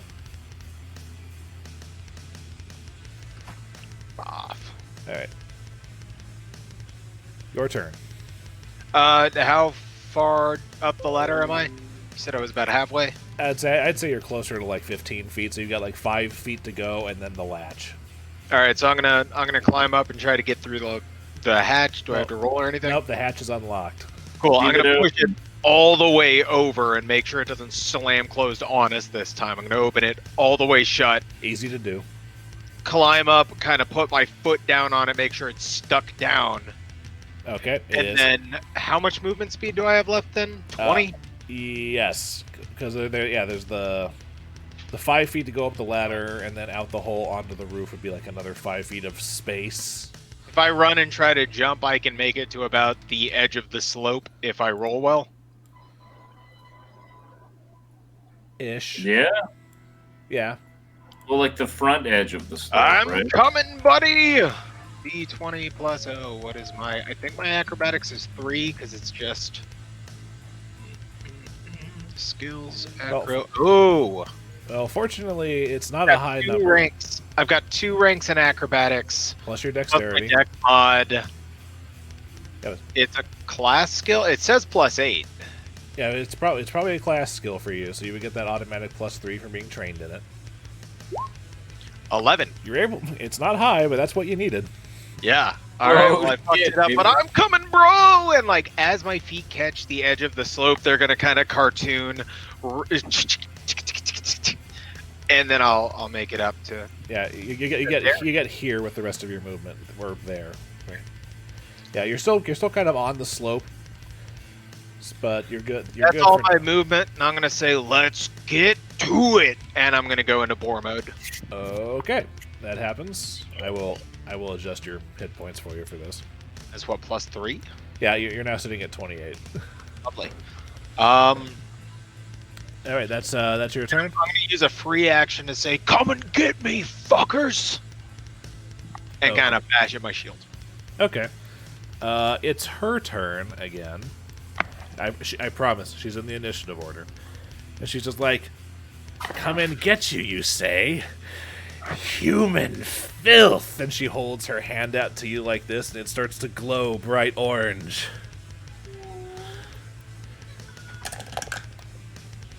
And, Did she say human? well, anyway, she rolls crap, but I'm not sure what your touch AC is. What's your touch AC? 17 right now. Your touch? Wait, what's? Your touch is only your base AC 10 plus your dexterity. Mine is 13. Base AC plus Dex 13. Okay, hold on. Where's her thing? I'm not human, if that matters. You look human. That's all that matters. As she fires, A ray of fire streaks towards you, but since you're still on the slope, you go kind of duck your head down as you bore up or something. It gives you a haircut. Yeah, it's a ray of fire just scorches over your head. And you can also see her hand. It appears to be covered in like some sort of like very spiky, shiny golden gauntlet. No one block my path. I remind you, she's basically like 15 feet up from there. But it's How do you do the arrow thing? It's shift? the pivoting thing. Yeah. Use the arrow thing. I think you right click as you're measuring. Yeah, you right click as you're measuring. How do you get to the arrow thing? It's the ruler on your bar. I think it's the second thing down. It's like the circle with the little ruler thing. Fourth icon from the top. All right, I'll figure it out. All right, it's Tibresh's turn. All right. Out of character, Tib'resh, if you could move here so that I would be able to flank. If I can move here, that would be great. But you don't know that I'm here, so you're free to like do whatever you want. Actually, since I took notice of the guy dying out of nowhere as I came up the ladder, I actually do have a fair idea that there's someone else helping me out. Shit. That is, I'm gonna move through an AoE, which I don't want to deal with. You can make an acrobatics check to tumble. Yeah, actually, I'm gonna tumble through this square to see if I can get over here. All right, it's against his CMD, so make your check. Okay, sorry, I have a bonus to acrobatics, I'm pretty sure, because of Daredevil boots. Unless that's... Finally, someone's using them. Yes! Plus 5 acrobatics to AOO, plus my 7, so that is a total of 12 on my action. Wow. Okay, man. The charge needs to be a pure and straight line, but you can move. No, I'm answering Garrett's question. Garrett, but you can move through friendly spaces without it being an issue. Yeah, like we just kind of go, whoa. Oh, there it is. Whoa. Can I move like 10 Oh, feet no, away? hold on. There was a negative in my formula because No, you rolled a D2 minus plus 12. Yeah. Let's try that again. Whoops. I would Okay. love to accept a negative 10 on this, but that wouldn't be fair to you. Not at all. That's- I roll a 23. That's way better. You successfully tumble with your boots, and also, don't you get a +1 bonus in your attack rolls for this turn when you do that with those boots? The only thing I have noted on these boots is the plus 5 to AOE. Oh no, also plus 1. Hold on, let me fully read this. Plus 1 if it's success. Yes, so I do get a plus 1 to my attack roll. Alrighty then. So I'm going to do exactly that. However, I'm going to strike, switching my style as I tumble to Scorpion style. Okay. And I'm going to do a Scorpion strike. Let's see what happens. Shit. Okay, that's plus 2, so that's actually 14 on the attack roll. Unfortunately, 14 doesn't hit him. Shit, that is an 8 attack. God damn it. Okay. I strike like a scorpion and miss terribly. You're too busy pulling out of your roll, and it's like your snake style is still so new to you. You don't know how to go between styles as effectively as you could. You got to put more practice into it. Fair. Tenebrae. All right, we're gonna move, and we're going to attempt to make it the stab. Let's see what happens. All right. Oh, shit, baby. Higher than a 15. Higher than a 15 and dealing 11 damage to this guy? Wow, that's 2 for 3. Everybody just goes, fuck you. Just like walk. Your sword cane comes through, and while Tib'resh is busy keeping him distracted with his weird undulations, you just come in, get him through the neck, and he gurgles as he and drops. No. I quietly mumbled to myself, God's damn Tenebrae. Tenebrae will just nod politely. It's the thief's turn. the thief here is seeing the human come on out and kill one of his friends. So he's going to reload his crossbow and take a shot at Tenebrae. That's a 22 to hit. That is a hit. Son of a bitch! You take 1 point of damage as I min on a crossbow. Sorry, I used up all my big damage rolls earlier on that crit.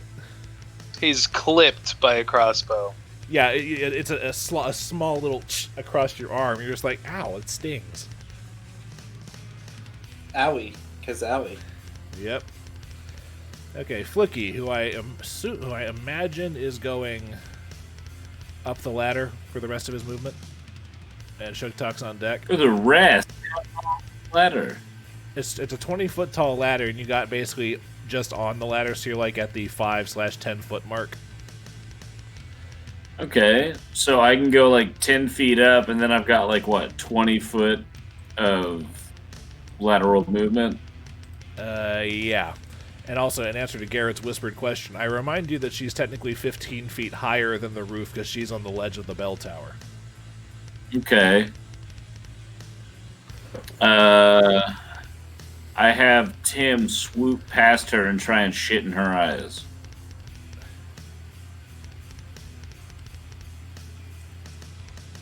Okay. Come on. It has to fucking work this time. We'll Come see. on. Come on. Yeah, well, it's not gonna happen. Nope. Okay. All right. Well then, if I climb up the ladder, can I see her from the roof of the ladder? Like, if I pop out, can I see her on the tower? Make me a perception check because you've got low light vision. Now, there's ambient light coming from the rest of the city, but it's just a matter of seeing her. Because you're not entirely... Because since you've been in the first floor of the Orphanage building for a while, you haven't actually take note of her yet. I rolled 24. Yes, you can see the shape kind of trying to dictate and angrily pointing in the direction of Sugtok and Tenebrae. Okay, cool. Well then, I fucking aim directly at that shadow with fucking magic missile, and I go, skoo skoo! And I launch off a magic missile. Alright, so... With both being her. Alright, so I'm going to need a 1d4 plus 1 twice. 1d4 plus 1 twice. Okay. Give me something good, baby. Fucking... Oh, come on, bud. Don't do this right now. Is there a ladder up to her? There is not. Alright, So there's no obvious easy way up there. Alright, so Correct. the first one is 4. The second one is 5. Okay. They hit her. And they just kind of slam into her. And then her reaction to this, her just like quick little reaction to this is to point at the remaining guy and says, "The humans are mine! Kill their caster!" I want to say, I'm not even entirely out of the ladder. I literally poked up like Bruce Willis style out of the hole, and I was like, "Scoop, scoop!" So I'm still not even like, really their caster. Don't even hit me. All right, that's Flickie's turn. Sugtok is probably rethinking his strategy after realizing. Realizing she's 15 feet up. Do I have any reasonable way to be able to get to and attack that the other assailant, the other thief? You could charge the thief pretty easily. Then I would like to charge him in whatever manner. Yeah, I'm gonna charge and gore attack him. Okay.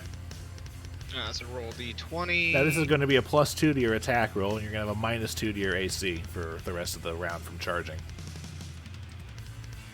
Oh hell yeah! So that's I'm at +6 to the attack then, because normally +4 from strength. Yeah, and you're not raging right now. Yep. So gore. Ooh, that hits. And then you said what to the attack? The attack +2 to the attack, but the damage doesn't change. So damage is just +4 as usual. Yes. Almost maximum. Coming in for 9 of gore. Oh, that. you gore in, you get down, you gore up into his torso, and he's like, ugh, ugh. You can actually feel him spit out a little blood as it lands on the back of your neck and in your hair. You should worry about me, not the caster. She says that and says, okay, we'll play it your way. You're next. And as she's up there, she throws her hood back.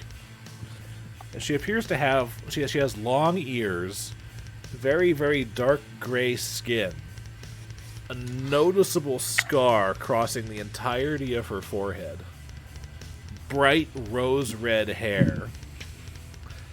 And she throws off her cloak as she jumps out the bell tower, and 2 wings unfurl from her back.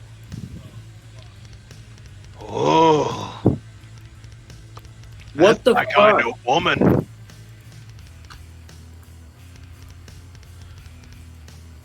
So we're all just gonna pretend that a demon didn't just fly away from us. No, Boarris is notably aroused. She looks like this. Yeah, I'm also horny. Jesus. Okay, so we're just not going to talk about this? Knowledge- or are we just deal with it? Knowledge local to First, identify. we've got to incapacitate her. But can we please not kill her? She is so attractive. Knowledge local to identify her. I don't have knowledge. +7. Okay, so I'm outside. How do I give it do a this? try. I have no bonus to it. Roll D20 +6. How about this? Icar rolled high enough. Let's just take his. Okay. I see big, beautiful winged woman. I like them wings. Wings good. Icar can identify this winged humanoid creature as a Strix. Yes. I've heard about the No. Mother's talked about Strix. Anyway, and she flies out over here, No shit. I don't know it. and Is she. Bo good enough to know she's a Strix? No. Fuck. No, she's just really hot. Yeah, if I you're know not that if, from if, The if, Witcher, if so you're I'm if you're not if you're not trained in knowledge local, then no. Sorry, that's what you get for the. I do still have local, right? Oh yeah, I that's think right. local's Oh, one of the 4. oh yeah, then you know she's a Strix also. I yell. Never mind. I don't want to fuck her. If she's flying away, I yell at Sugtok. She is not flying away. She is repositioning as her hands start to glow again. Oh, yeah. Oh shit! And I haven't killed the friend yet, right? No, not yet. So going for Tenebrae. All right. Does a 19 hit your touch AC? Me? Yes. Uh-oh. You take 17 points of fire damage. Holy fuck! How much? 17. Whoa. 7? No! Holy Alright. fuck! Keep breaking up, Luke. How much was it? 16? 17. 17. What do I Okay. get 12 points of fire damage for? This is what's known in the business as an Uchi Alf. Ah! You took 17 points of fire damage. Are you kidding Flickie, me? roll me knowledge spellcraft. Oh my god. Yeah, I will roll you knowledge spellcraft right now because I have a +12 in that bitch. Oh, what's up, motherfucker? 31. Yeah, that was a scorching ray spell. Ooh! What level is this scorching ray? 3. It's a It's a level 2 spell, which means you have to be a level 3 caster to use it. Yeah. Or Right. higher. Did you cast that? Which character was that? She did. That's the big bad girl who I just told to come and get me. Why'd you go for him? I just said fucking come and get me, bitch. I'm your target. That's it. Well, oh, I'm sorry. Are you being denied? Tim, you're Tib'resh, you're up. Tenebrae, you're on Right. deck. So I'm sorry. You have moved the avatar off of the area. Is there any sort of fleeing happening? Does it look like she's moving away from this situation? No, she's repositioning for aerial attack. Repositioning for aerial attacks. Okay. How far above like the level of the roof is she? She's probably about 15 feet above the roof at this point. Alright. Can't You jump just that gonna far. stay with her. Okay. Well, I'm going to recommend to Sugtok. Sorry, Boarris, don't kill that one if you can avoid it. And I'm going to move in front of Tenebrae in an attempt to protect Tenebrae from further damage and stand in a defensive way. Okay. Much like a snake would, honestly. Yes, snakes are very well known for their defensive posturing.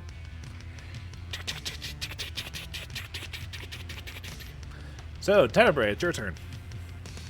I'm gonna pull out a potion and take a drink. Okay. What? How much is a cure light? It's the cure light potion. 1d8 plus 1. 1d8 plus 1.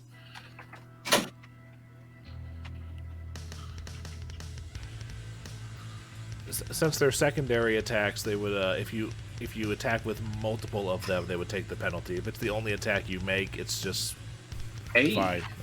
That's pretty good. If it's just Hove Attack, is one of them getting a -2? No.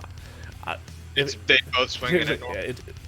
Because it's one to doom. The rules for secondary attacks like that are very, very complicated. So for the sake of dumbing it down, if you're only making one attack, you're putting enough focus into it that I'm saying that you're just going to negate that. It's going to be your regular attack bonus. Okay, cool. DM Fiat. That is my drink. Most move action to pull it out. Standard to drink. Okay. The thief that's currently got a skinwalker sticking into him is going to try to stab at Sugtok with his dagger. Still AC of 16. Or no, 17. Again, because I'm not raging. Yeah. Oh yeah, not raging. So come on, show me the money. What do you got? Fuck, I miss. I don't know how I missed. You're right there, but I rolled a 15. Shoot. Anyway, that's his turn. Flickie, you're up. Sugtok, you're on deck. Okay. I climb up through the ladder because I assume it. Where does it spawn me when I go up? It's this square of the roof. Just assume that you're on the roof by that point. Okay. So I cross and come over here. Hold on.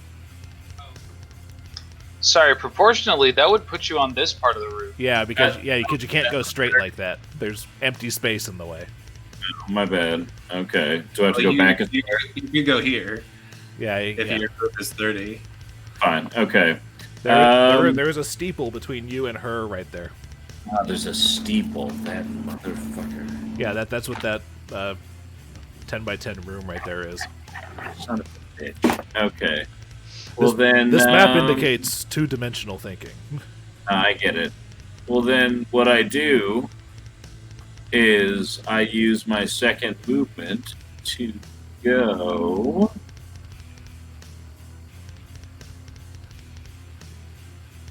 right there. All right. Now there's a bell tower between you and her when you do that. No, god damn it. I'm going to put myself right here. There, you can see her. And Tim the Hawk Max. is gonna wait. Where's 60? Sorry. 60. I'm gonna send Tim the Hawk for here so he's protected. All right, my turn's over. No. Yes, it is. All right, my turn's over. Sugtok, you're up.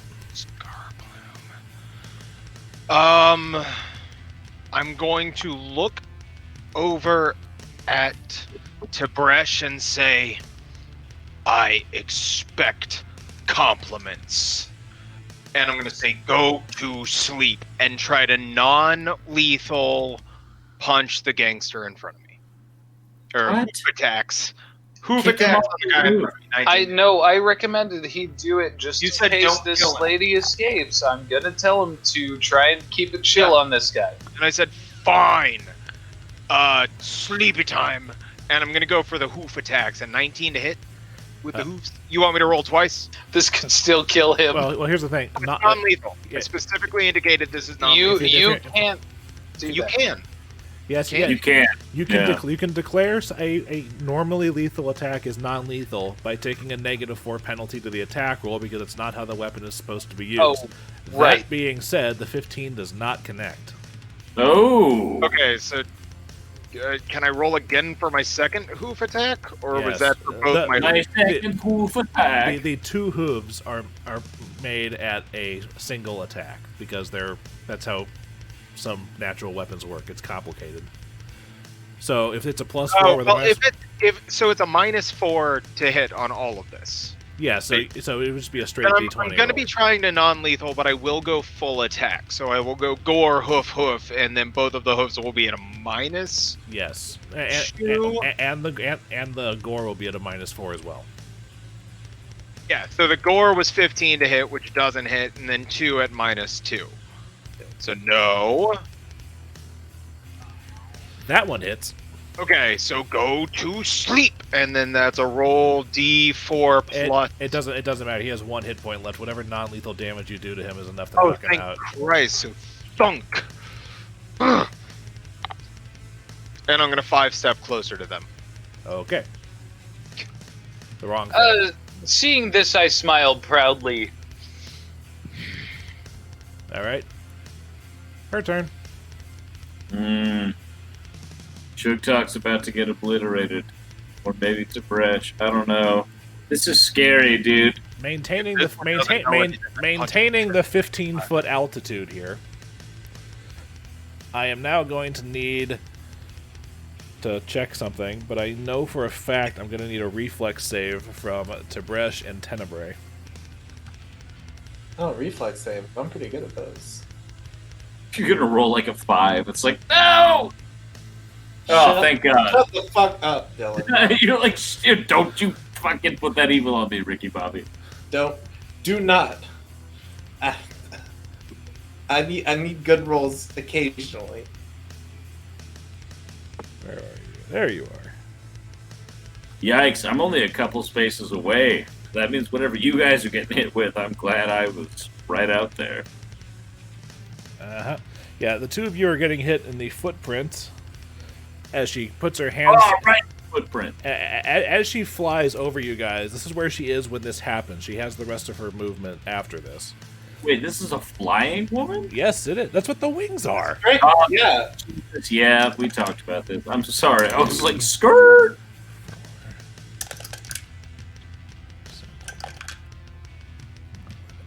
All right. Tib'resh takes 11 points of fire damage, and Tenebrae takes 5 as a cone of fire bursts forth from her hands and catches you in the footprint. Hang on. Flickie hang is on. just outside of it. This is AoE, and right? It's an AoE, yes. It's an AoE. I have some sort of save against it. I'm just trying to figure out which one it is. If it's any sort of evasion thing, you have to succeed on the save. Evasion. Yes, I have evasion. If you succeed on the save, you instead take no damage. Tenebrae succeeded on the save. He takes half damage. You failed the save, so you I take did full not damage. fail. Yeah, right. If you had succeeded, you would have taken none. I would have taken. Yeah. Well, you get improved evasion later, and with that, even if you fail, you only take half. Yes, you can still use your. You'll have to drop out of beast mode to use a bow because I'm sorry, hooves can't fire a bow. So at the moment, I take 6. I take 4 damage. The way take I a little look bit. No, You no, take 4, Tib'resh, yeah. you failed the saving throw. You Oh, take oh, all oh, 11 okay. points. Fuck. I wanted to Okay. believe that like my knuckles had kind of hardened, almost Wolverine claw style, into like hooves, so I got hoop punch. Wait, did you But think don't 11 punch it all points hand. of damage? Yes. Functionality Anyway, was the dream of mine. And then the rest of her moves is going to take her to 15 feet up over here. Tib'resh, you're up. Tenebrae, you're on deck. Okay. I am going to. Fuck, she's still 15 feet up. I don't know how I can hit her if she's 15 feet in the air. Yes, Sugtok, you can try that. You're gonna have to you're gonna have to roll pretty high to jump that like that, but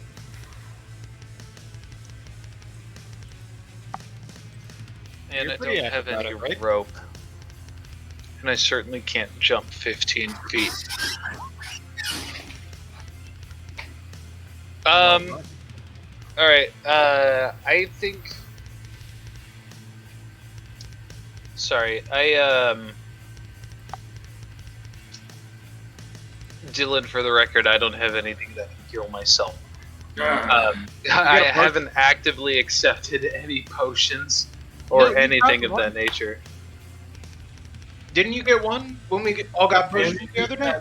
Resh should have gotten at least one. You should have gotten one, Flickie got two, and then Roger got one. I have a note for potion of healing ability.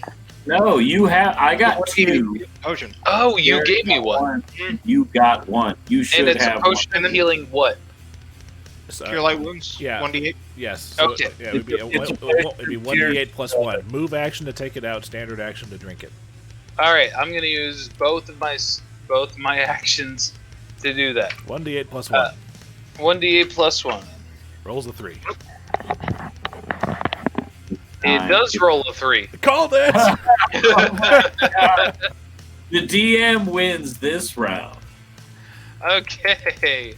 I go back to 18 health, and nothing else happens my turn. Alright, Tenebrae. Alright, I'm gonna pull out a...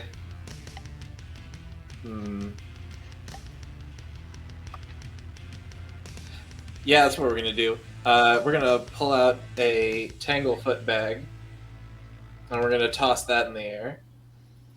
Okay. I think it's just a ranged touch. Yeah, it's a ranged touch. So that's The DM making that noise is a good fucking sign for us. plus. Exactly. Anytime the DM goes, ugh, in the middle of battle, I feel good. Base attack. Touch plus- ACs always suck. Alright, that's a 21 touch. Alright, read me Tanglefoot bag again.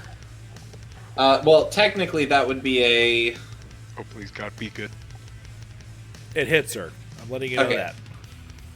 Well, it has a range increment of only 10 feet, so it takes a range penalty. It's okay. Her touch AC is 13. You hit. We Okay, penalties. when you hit a creature with a Tanglefoot bag, they become entangled.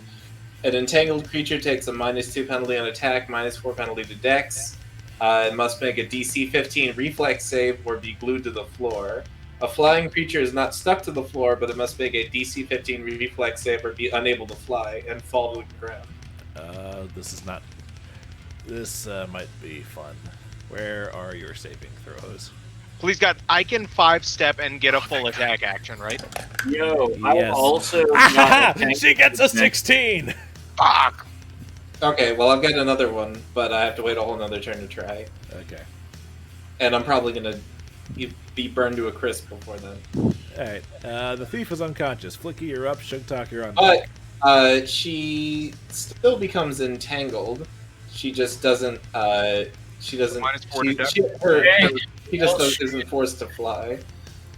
I back up to here, not too far, and then I cast my fucking Scorching Ray on the boss type deal, whatever Alright. it's named. She Alright. just used that on you. The rays have a +1, so Scorching Ray has a +1. Yes, Dillon took weapon focus ray, so his ray spells have a +1 on attack rolls. Guys, motherfucker. What? You got a nat 20. Alright, so that means you get to double the damage. Oh, if I land it. Yeah, because so you got your 4d6, so you roll 8d6. I rolled a 19. Does that confirm? Yes. Oh shit. Okay. Oh damn. Like I said, touch ACs, they're a bitch. Yeah, no, that doesn't happen all the time. All right.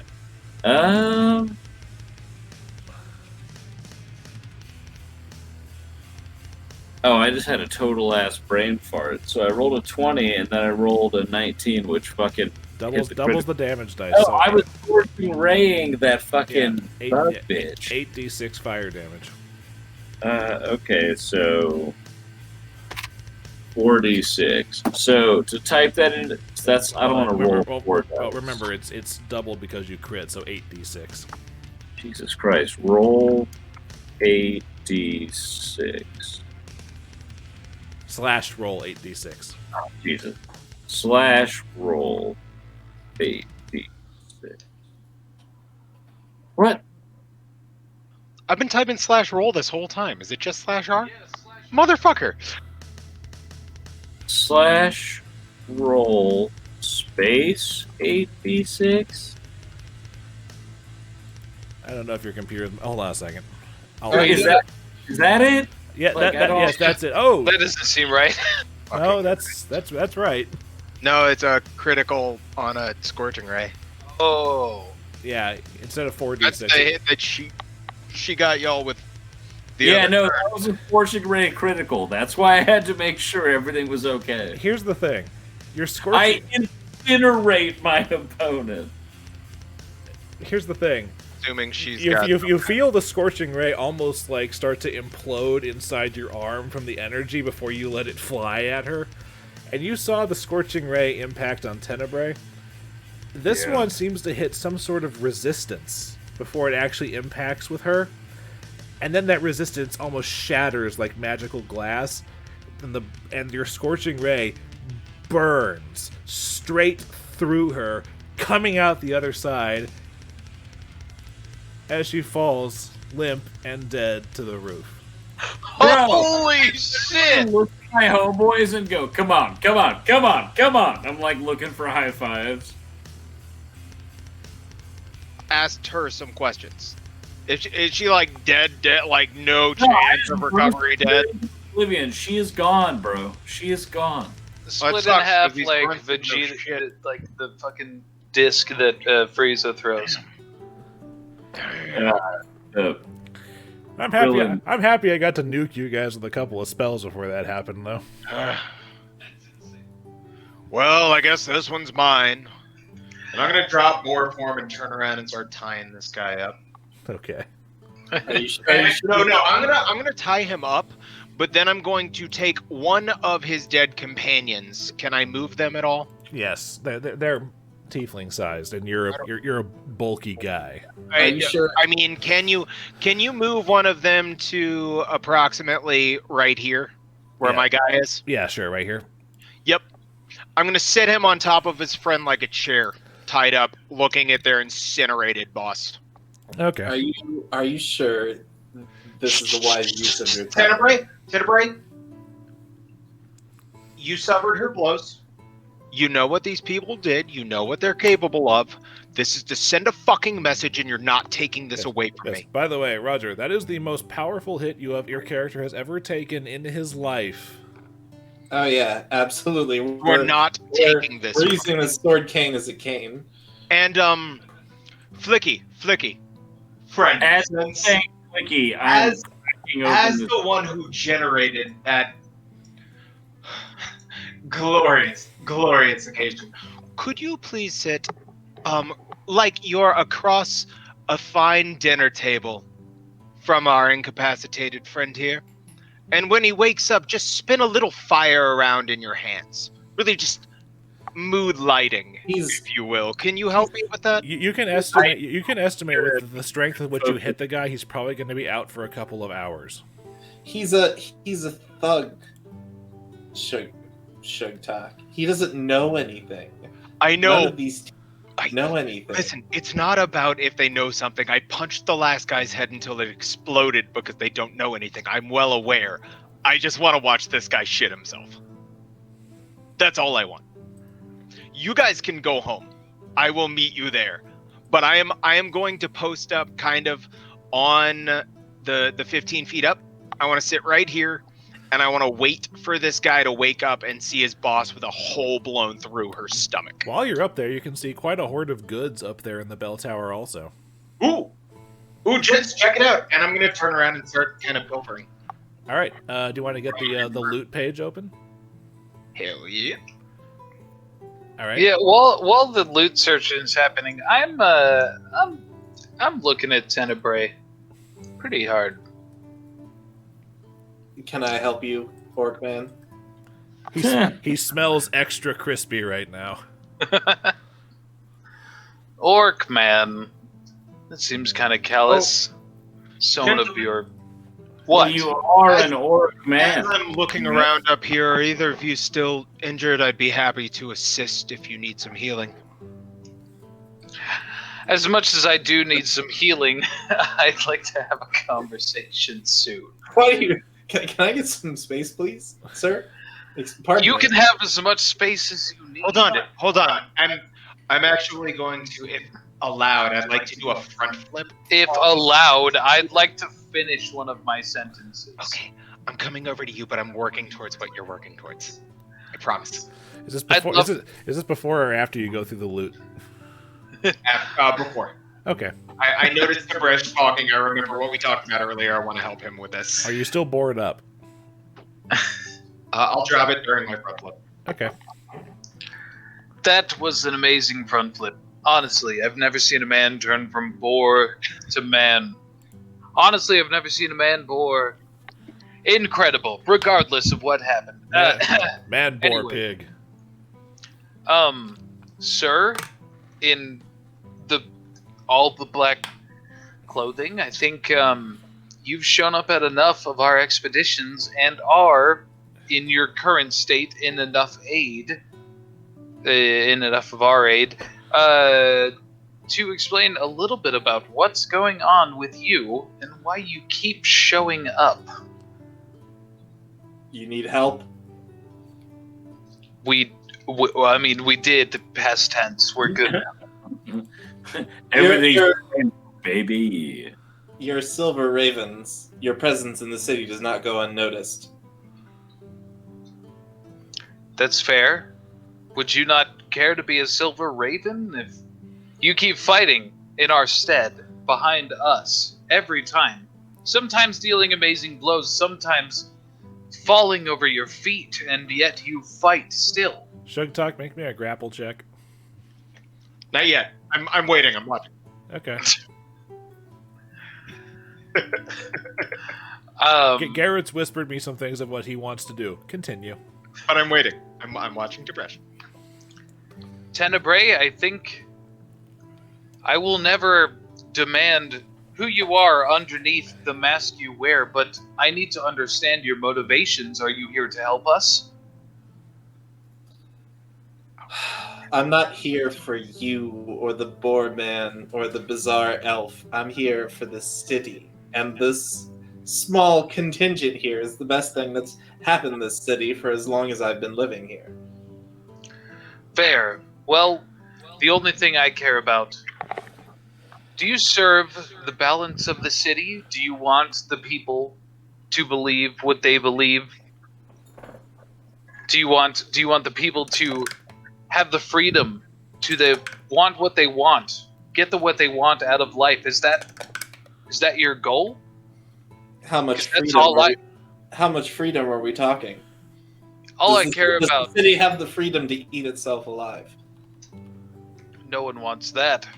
I just want every man to be able to. Tenebrae will point towards the burnt crisp of Scarplume. She wanted that, and you've robbed her of her freedom of terrorizing the men around her. Look, I don't particularly care one way or the other. My goal is for every man to achieve what they want for themselves. And honestly, I can't speak for this. They were against the balance, and all that matters is that they were brought to justice, and we did that. I'm just saying, are you trying to make sure every man has the choice to be free for themselves, or are you fighting for your own purposes? I am here because your contingent needed the help. You need an extra hand, someone who can fight, and as I've observed your group, I've noticed that you possess individuals who are not skilled in fighting. So when they are unable to help, it's my job to step in, to pull the slack. A light in the dark. I appreciate your presence here, Tenebrae. Is that all, or are you going to have your compatriots tie me down and throw me onto the other tiefling body. As much as I want to know who you are, I say we tie him down and throw him onto the other tiefling buddy. Now, Flickie. Flickie.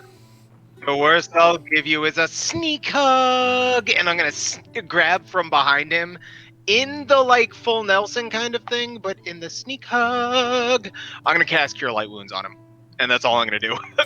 Yeah, he full I'm gonna, Nelson's a cure light rub wounds the back into of you. his head and moosh 11 points of healing in. Like, fine then, keep your secrets. So the more personal space you violate, the more health you heal. Is that how that works? The raunchier my healing is, the better it's working consistently. I know, this is wonderful. Tenebrae will sort of, walk over if Tib'resh will allow him to walk past over to this guy, over to the corpse, and he'll, use the snake tongue he ingested earlier to vomit out a little bit of poison to spit on it. And then he'll say, well, I'm sure you'll find whatever weaklings you bring who aren't able to fight will probably be left cowering in the dark. Don't let them sit too long. I say before Tenebrae inevitably leaves while we have our backs turned. You'll have to tell us one day, Tenebrae. Is that so? Whoosh.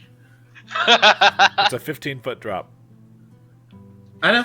That's Fine then, keep your secrets. acrobatics. I think it's a 15 to reduce it, so I'll just take whatever the fall damage is, which is 1d6. 1d6 past 10. Yeah. Fuck it, worth it. I had pretty good odds to not take the damage, but alas. You take five. You take 5 points. You take 5 points of damage. You're welcome. Oh, okay.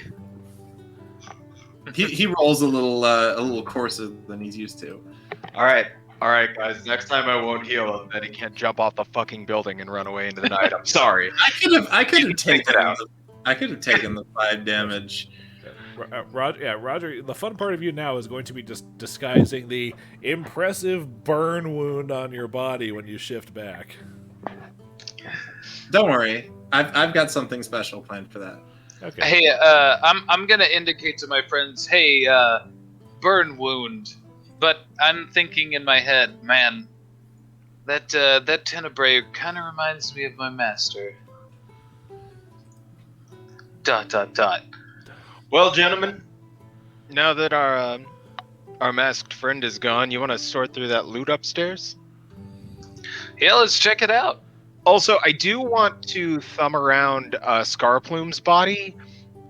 Sure. And I want to call Flickie over. And Flickie, I know you appreciate eccentric items. These feathers look interesting, right? I do enjoy And I'm gonna pluck out about 5 of her feathers and hand them to Flickie, just like for your collection, my friend. A bundle of Strix feathers. Ooh, And then I'm gonna take a thank- bundle for myself as well. Really, I'm gonna pluck this bitch for as many feathers as I can. I want to bundle every. If you want to Now, let's not refer to every female creature as a bitch. Did she or did she not almost send half of our friends to nothingness? Okay, fair. That does Earned. make her a bitch. All right. So, Very all right. So as far as what Scarplume's got on her, she has a Masterwork spiked gauntlet.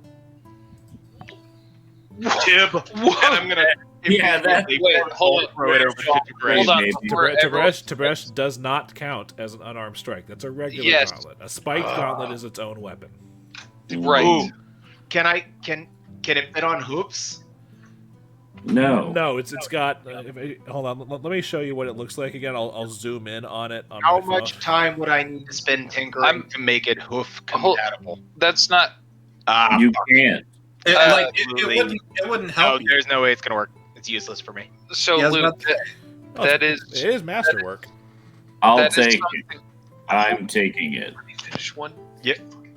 Alright. That is something that would be considered armor that would remove my effect. No, but it is a weapon that's not an unarmed weapon or a monk weapon, so you wouldn't get the full benefit of your martial arts with it. Of my martial arts. Okay, cool. That doesn't mean that other people couldn't use it, but that's up to you guys to decide. We'll just add it to the loot page. We'll divvy it later. Yeah, anyway. Masterwork Spike Gauntlet.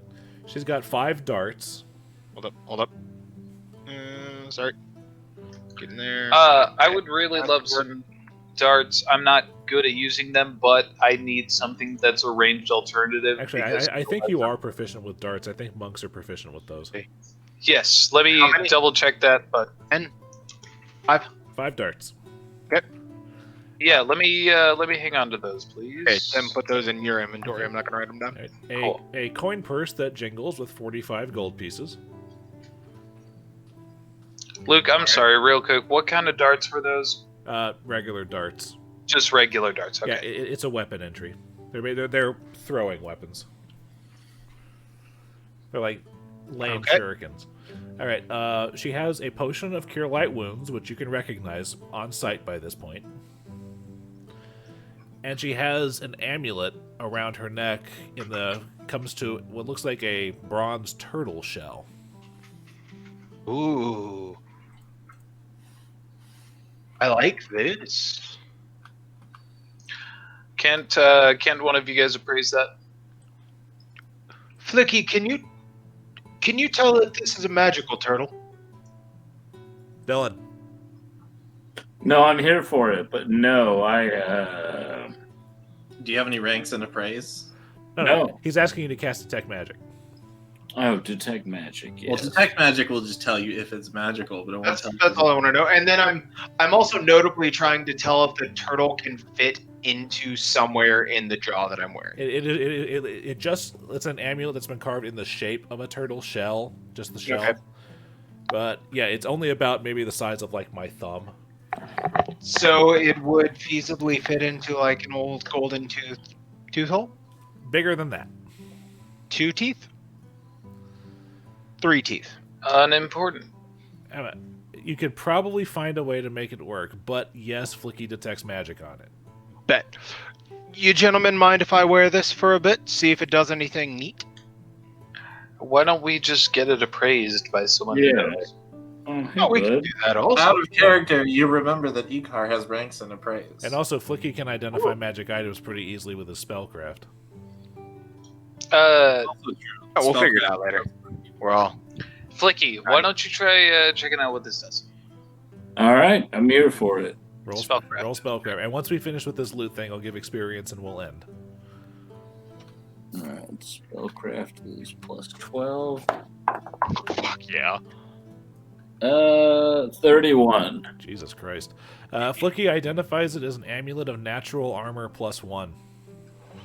You gents mind if I wear this? I could also benefit from that. Because I don't have any armor. When I sing my song, which makes me angry, I lose a little bit of armor, and this is a wonderful counterbalance to that trade. You guys... Oh. Icar's back. Already. Icar, my friend. Weird timing, bud. Hold on. I'm going Whoa! to slap... Holy shit!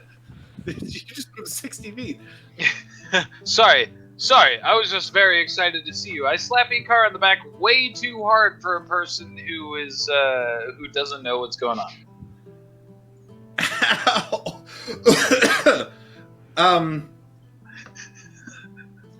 Icar, Wow. my friend, I saw it. You had to leave because you were looking up there, but also not feeling that great, or also you're allergic to everything that's going on in here. You had to go. It was such a bummer.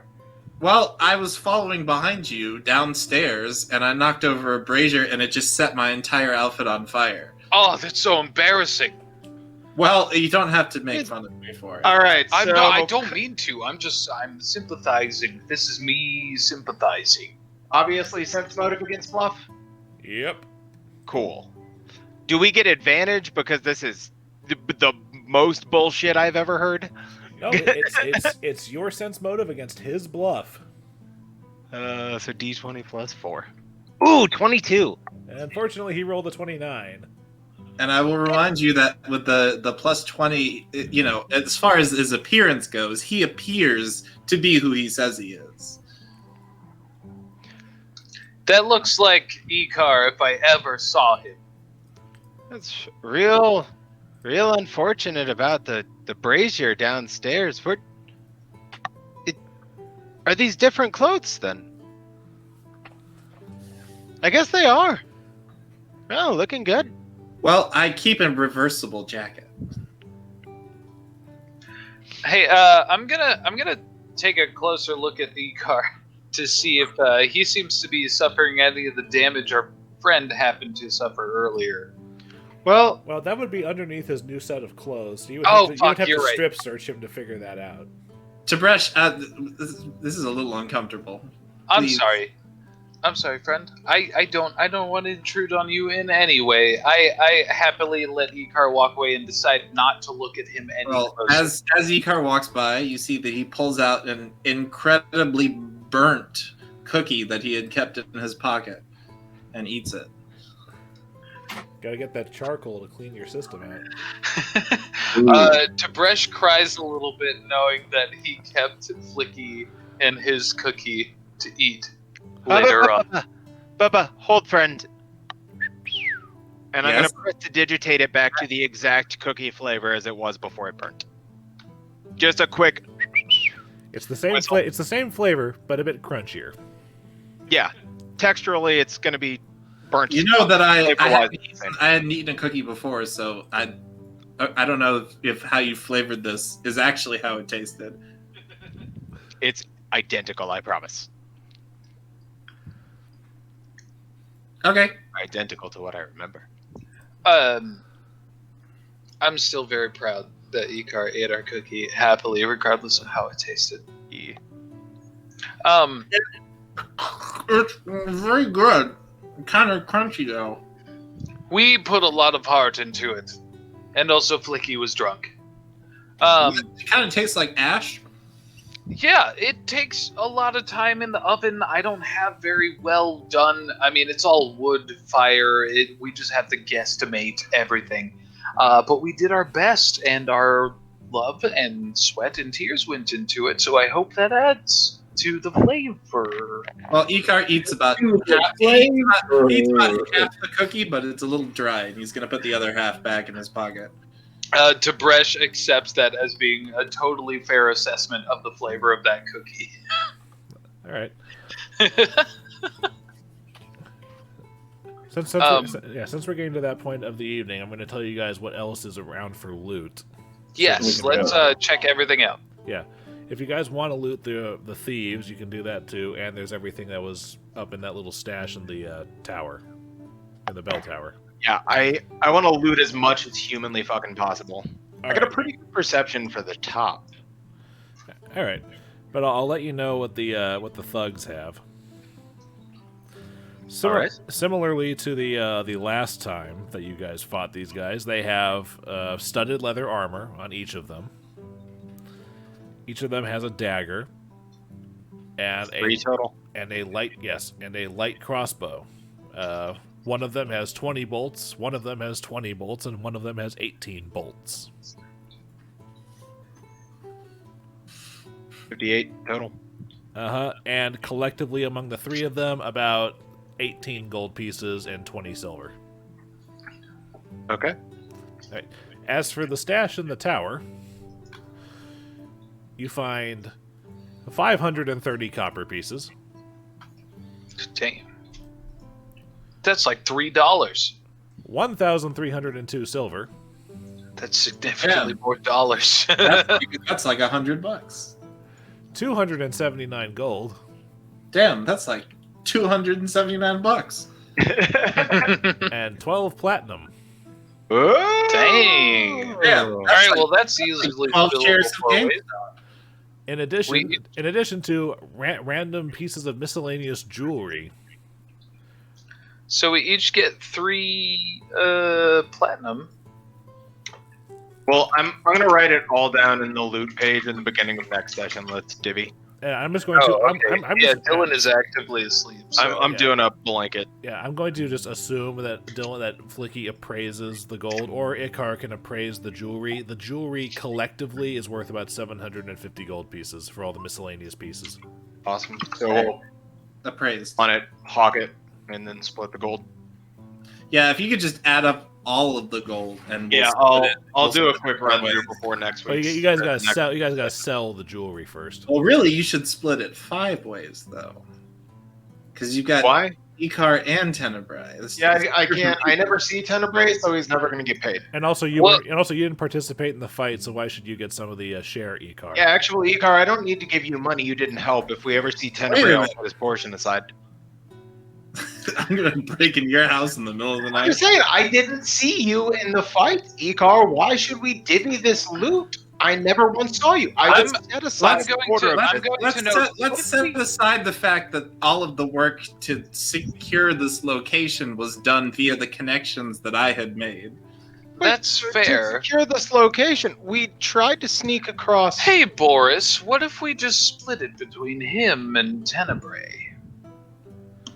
Well, yeah, we'll split a quarter of it. We'll give him a quarter or half of a quarter, so an eighth of it. And then we'll set an eighth aside for Tenebrae. That sounds completely fair. And when we just let me hold on to it. We'll give him his full. I think do y'all you are know? friends. You know Tenebrae. You Okay. know Tenebrae. Are No, you but close? you hear the rumors that pass throughout the entirety of the Noble District. You wouldn't know these rumors because you don't hang out there. No, we don't know That's anything fair. about the Noble District, friend. That's fair. You know what?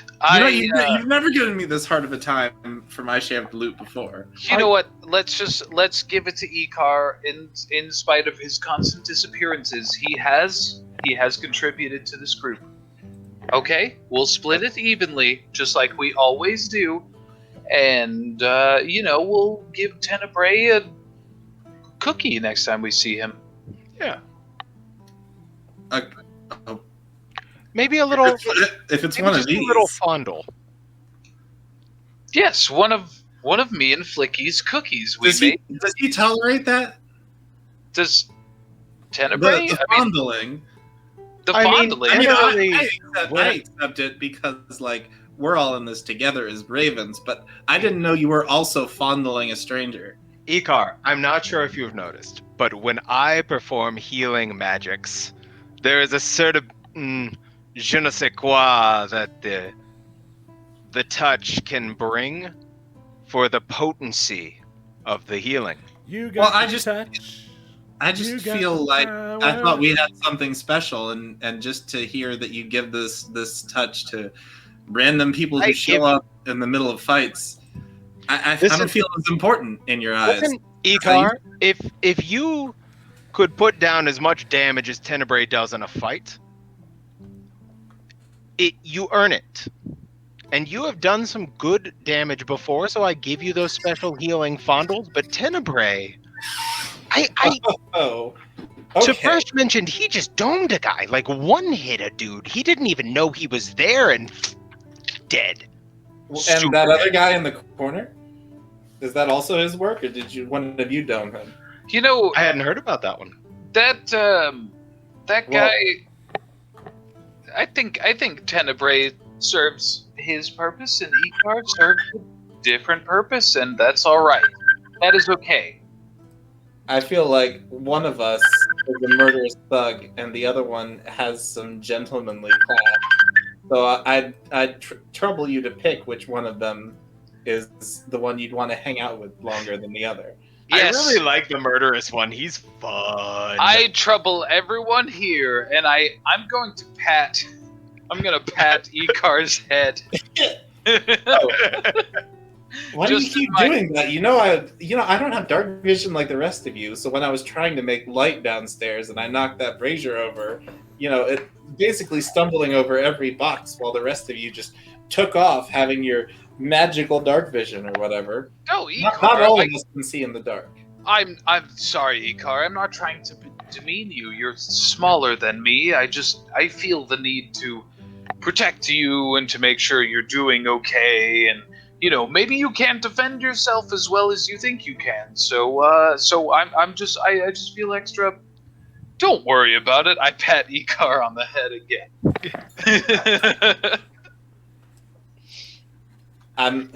Maybe we can go back to the way it was before. You're a good lad, and I'm gonna come from behind him and also pat him on the head. Just completely following Tib'resh.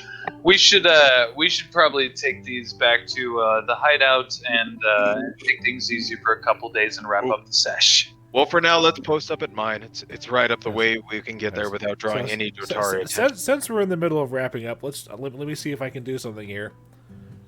Dillon! Hey, Dillon!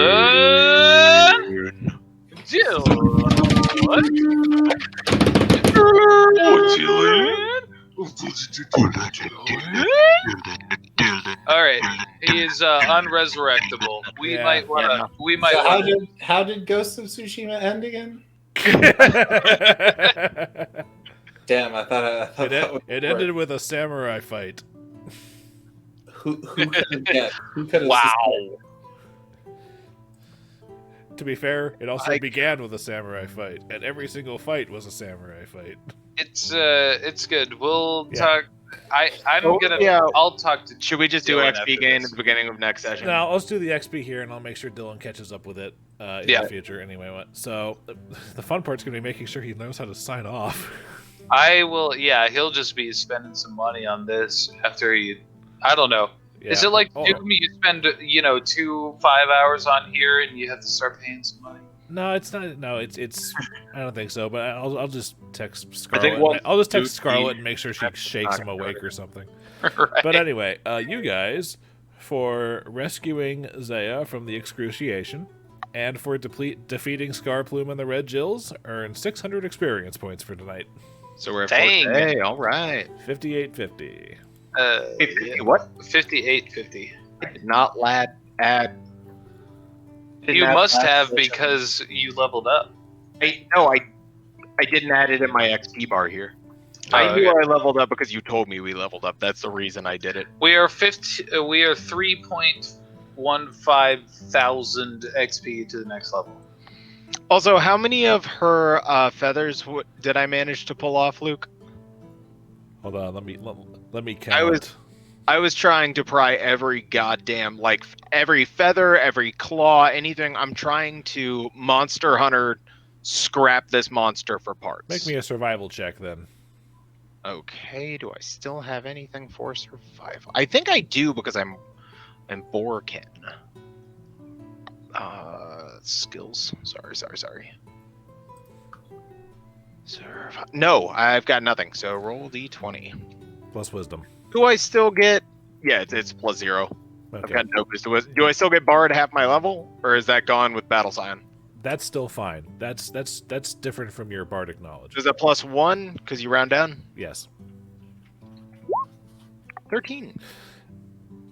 The only thing you're able to successfully grab, in addition to the 5 feathers that you gave to Flickie, 23 of her primary feathers, the big ones. Okay, so 23 primary Strix feathers. Yeah, just primary feathers from a Strix. Oh yeah, that's a big thing in Magic. Yeah, I'm sure they're going to be useful. And that was, we searched the upper area, and that we got all of those things too. Yep. And then we'll run back to my house, sleep over there, and then we'll meet up next session. Exactly. Yep. Yeah. Well, I guess next time we'll just start Monday morning all at Sugtok's house. Yeah. Yep.